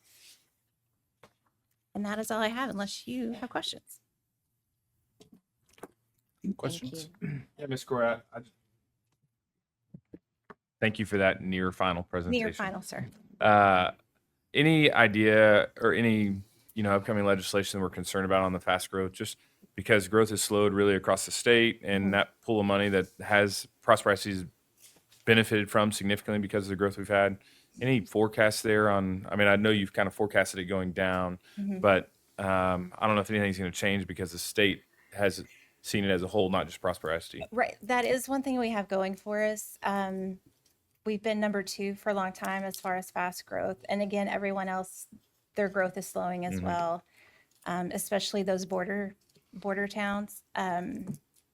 I'm hoping it stays. However, fast growth is, I never know from legislative year to legislative year if they're going to continue that allotment Yeah. because there's a lot of strings attached to it. Yeah, that's So, the concern at the state Yes. level, because there's turnover with the legislators who were sitting there when these laws were made that support fast growth. And so really, it's a call to action for our community Yeah. to really advocate for that Absolutely. fast growth allotment to continue as these people are going into elected office, and really connecting with them to let them know how very critical this is to the success and just health of a school district. mhm. And it's hard to bank on that money because we shouldn't bank on it. It should be used for supplies you need for new students because you're growing too fast. But because of our state appropriation deficit, as I like to call it, and our lack of funding from our state, we're really having to lean into that quite a bit. Yeah, and I would also, I think, Dr. Ferguson, your call to action, I think, is good words for the people versus things, right? Our Mhm. community, I think, has come to love the things that we're able to offer our students, and that we're having to make some really hard decisions around. We are. Uh, There's that. more to come. And there's more to come, right? And Yeah. so the call to action is we're getting ready for the next legislative session to think about that. Think about the things that you love that your students have access to, and Most importantly, Get to the work. teachers. Yeah, no doubt. Because that's where the bulk of that money is going. That is the resource instructionally.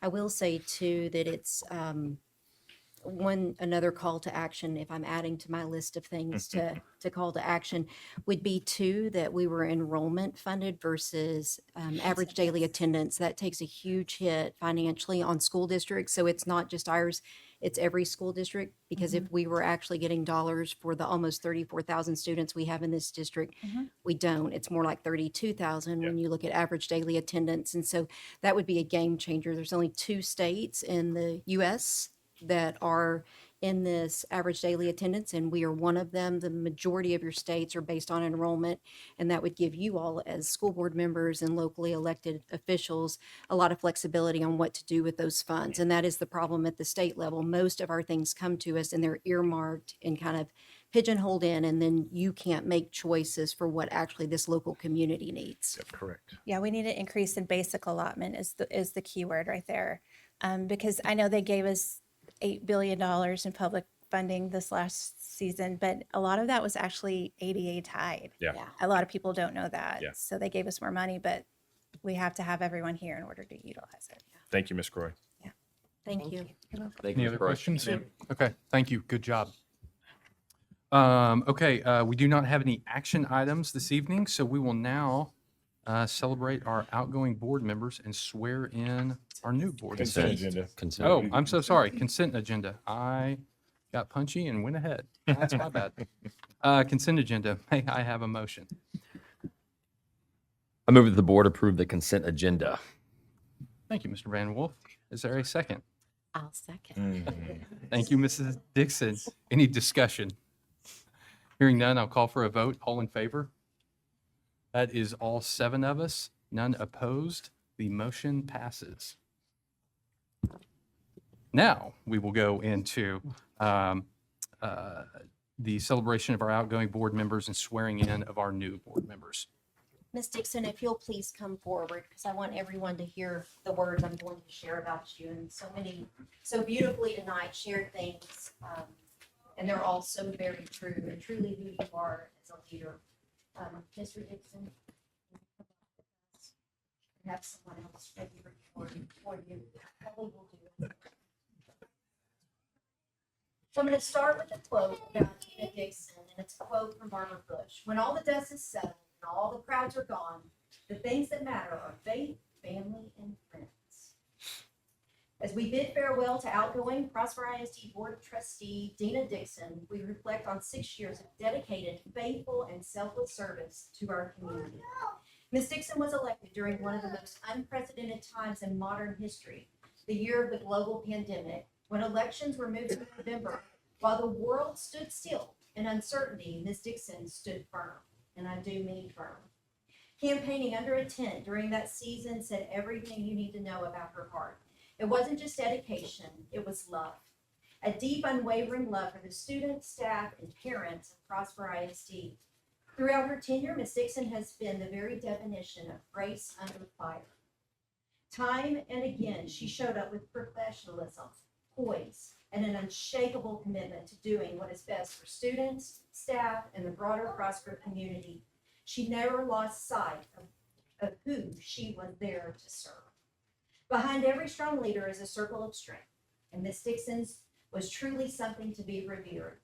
A heartfelt thank you to her husband, Jason Dixon, for his unwavering support, and to her incredible family and friends who stood beside her every step of the way.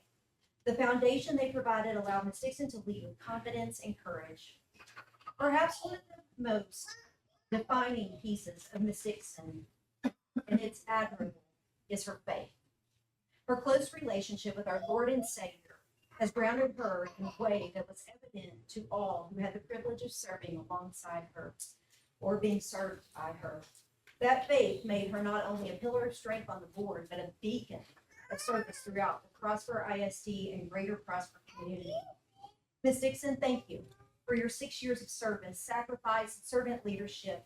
You will be deeply missed, but your legacy will live on in every student, every staff member, and every family whose life was made better because you showed up. Prosper ISD is stronger because of you, and I love you dearly.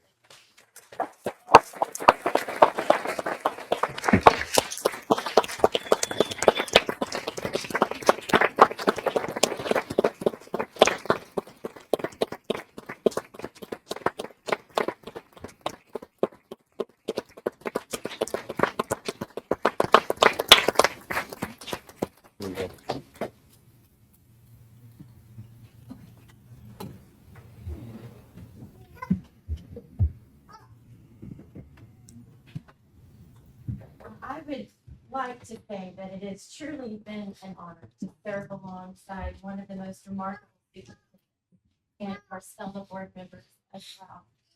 We've seen a lot of challenges that several people have mentioned tonight in the last 6 years between COVID and social and political and educational changes and unrest, and we've seen a lot of changes. And it has been, I'm exceptionally grateful to have had the opportunity to have a voice at the table. Although sometimes it was my mom voice at the table. I'm grateful. And as I've said before, although this chapter is ending, my love for Prosper ISD and this community doesn't. And I'm looking forward to other opportunities to serve and volunteer. Thank you for your trust and instilling that trust in me over the last couple of years to allow me to have such a minuscule role in the greatness of the experience over the last.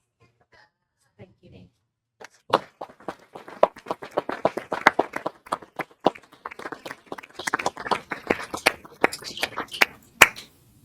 Mr. Van Wolf. Oh boy. Oh boy.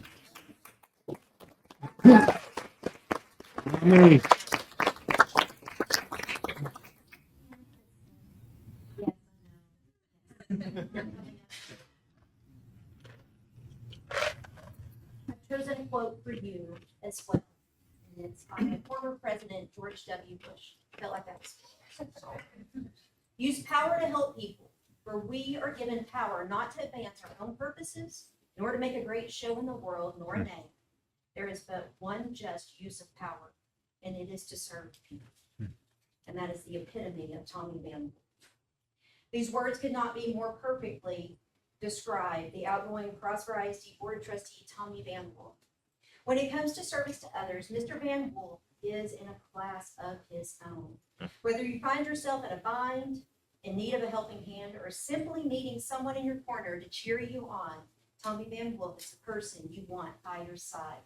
His ability to show up in immeasurable ways for the students, staff, and parents of Prosper ISD has been nothing short of extraordinary.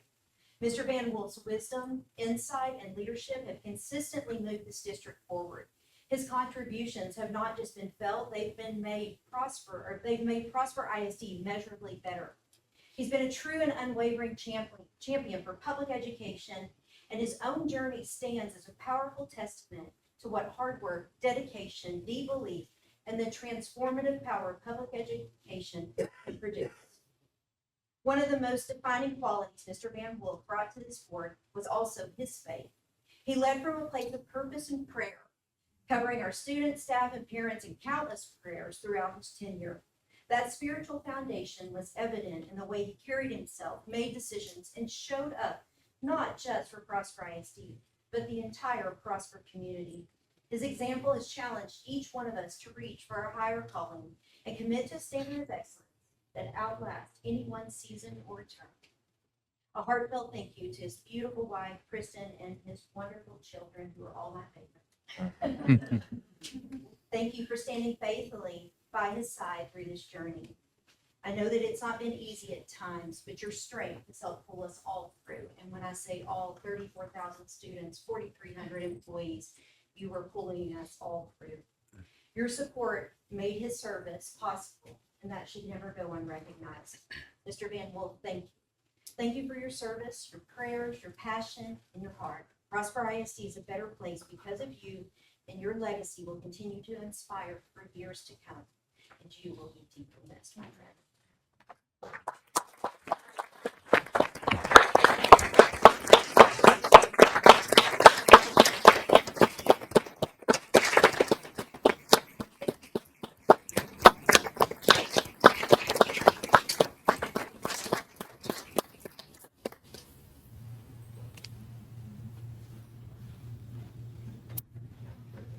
Very true.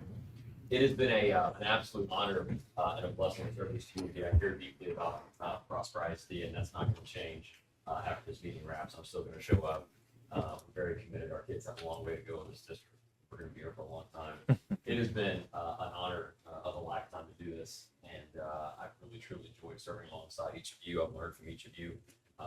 The staff, the leadership of this district are just second to none. Our buildings are pretty awesome, but they're nothing about the people that fill them every single day. So to the leadership here, to the principals, to the other 4,300 staff not in this room, this place is special. I knew it was special when I sat in this chair as a parent for years watching these meetings, and I'm reaffirmed it's special sitting in this chair watching this as a trustee.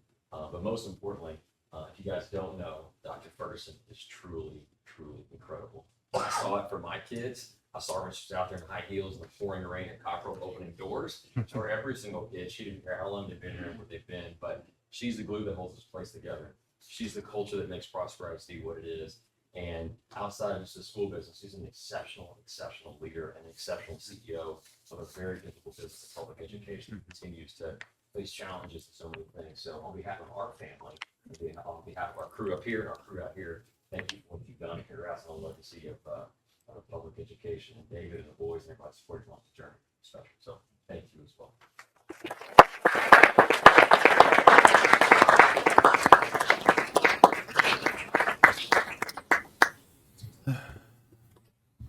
Okay, this evening we recognize the distinguished service of our two outgoing board members whose terms have concluded.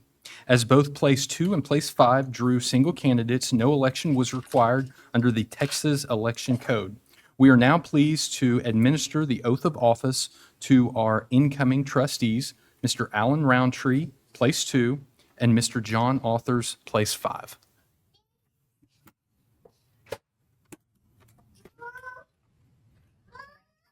Yes, Mr. Roundtree first.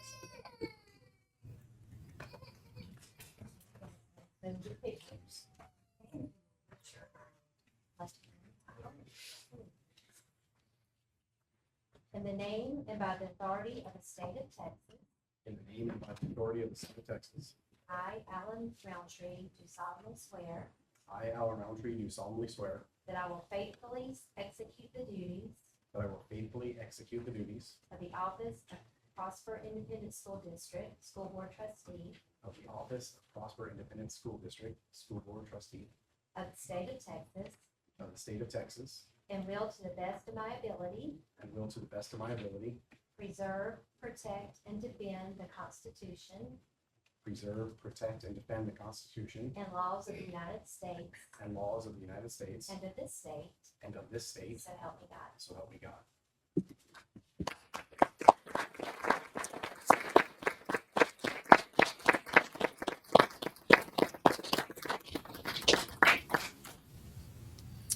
Yes, please come up here and join us, and welcome, Mr. Authors.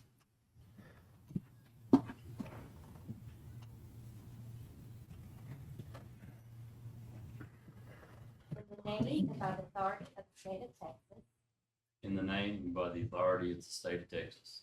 I, Kiwi Authors, I, Kiwi Authors, do solemnly swear do solemnly swear that I will faithfully execute the duties that I will faithfully execute the duties of the office of Prosper Independent School District of the office of the Prosper Independent School District, School Board Trustee School Board Trustee of the state of Texas, of the state of Texas, and will, to the best of my ability, and will, to the best of my ability, preserve, protect, and defend the Constitution preserve, protect, and defend the Constitution and the laws of the United States and the laws of the United States and of this state, and to the state. so help me God. So help me God.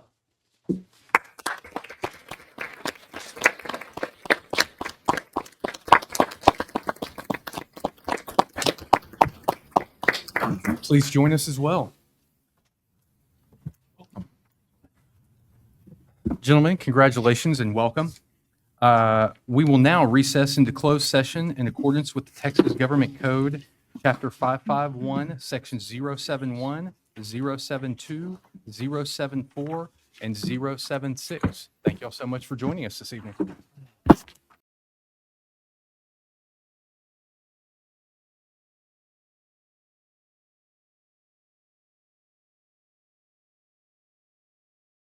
Right, the time is 11:20 p.m. and we are back from executive session. Let's see here. This will take us to 16. Consideration and possible action regarding board reorganization and election of officers. We will actually take this in 3 different parts. So the first one we will do is the vote on president. May I have a motion, please? I move that the board approve Kelly Cavender as board president. Thank you, Mr. Linker. Is there a second? Second it. Thank you, Mr. Roundtree. Okay, motion and a second. Any discussion on this? I will say, as I have before, I want what is best for Prosper ISD and us to put our best foot forward, and I do have concern. With that being said, any other discussion or points? Hearing none, we'll call for a vote. All in favor? Oh, I'm sorry. I just want to say, I think given the place we're at, what decisions we're needing to make, that's where my reservations are. It's not a reflection of character or anything along those lines. So Gotcha. I just want to be clear on that. So Anything else? Okay. All in favor? 1, 2, 3, 4. All oppose? 3. So motion 4-3 passes for Mr. Cavender as president. Let's see here now for vice president. Is there a motion? motion that the board approve Garrett Lincoln for vice president. Okay, thank you, Mr. Roundtree. Is there a second? I'll second. Thank you, Mr. Cavender. Any discussion around VP? I will again reiterate what I just said and my concern. Any other comments? Hearing none, all in favor for? Vote. 1, 2, 3, 4. All opposed? 3. Motion passes 4-3 for Mr. Linker. Last one is for secretary. Is there a motion? I'll make a motion that we approve David Webb as secretary. Is there a second? I'll second. Thank you, Mr. Linker. Any discussion on this one? Okay, hearing none, I will call for a vote. All in favor? That is 1, 2, 3, 4, 5, 6, 7. None opposed, so motion passes. That takes us to 16B, consideration and possible action regarding hiring contract personnel. May I have a motion? I move that the board approve hiring contract personnel as presented by administration. Thank you, Mr. Linker. Is there a second? I'll second. Thank you, Mr. Cavender. Any discussion on this? Hearing none, all in favor? That is 7, none opposed, so 16B passes.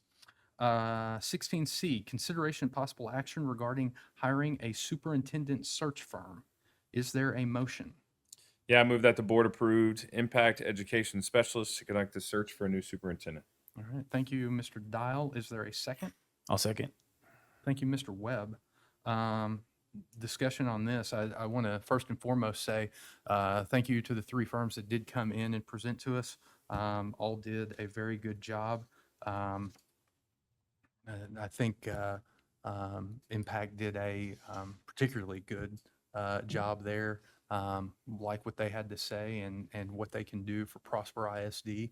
And again, a thanks to all. Other comments?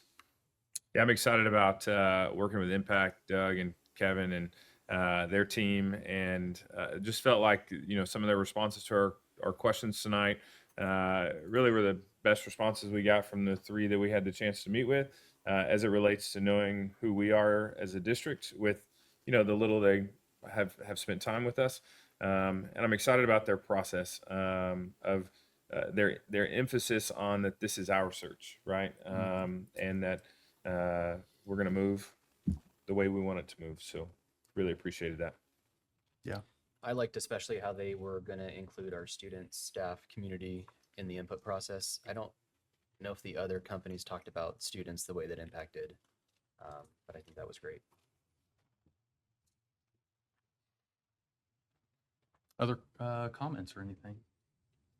Okay, hearing none, we will go ahead and call for a vote. All in favor for Impact? That is a 7-0 vote. 17C passes. Let's see here. We've now gone through officer election and other things. I want to say one thing before going out. People had their say-so on this, and now I think one thing that we will all say is we are in agreement that we want what is best for Prosper ISD. And going forward, I certainly wish the best to the new board officers as they come in. People are going to try to make hay out of certain things, and I want to stop them right now. From me personally, I know who I am and whose I am, and I'm good. And so now, you know what? The vote has moved forward, and we will move forward as a district. That's right. So with that being said, Time to work together. yeah. It is now 11:25, and we are adjourned.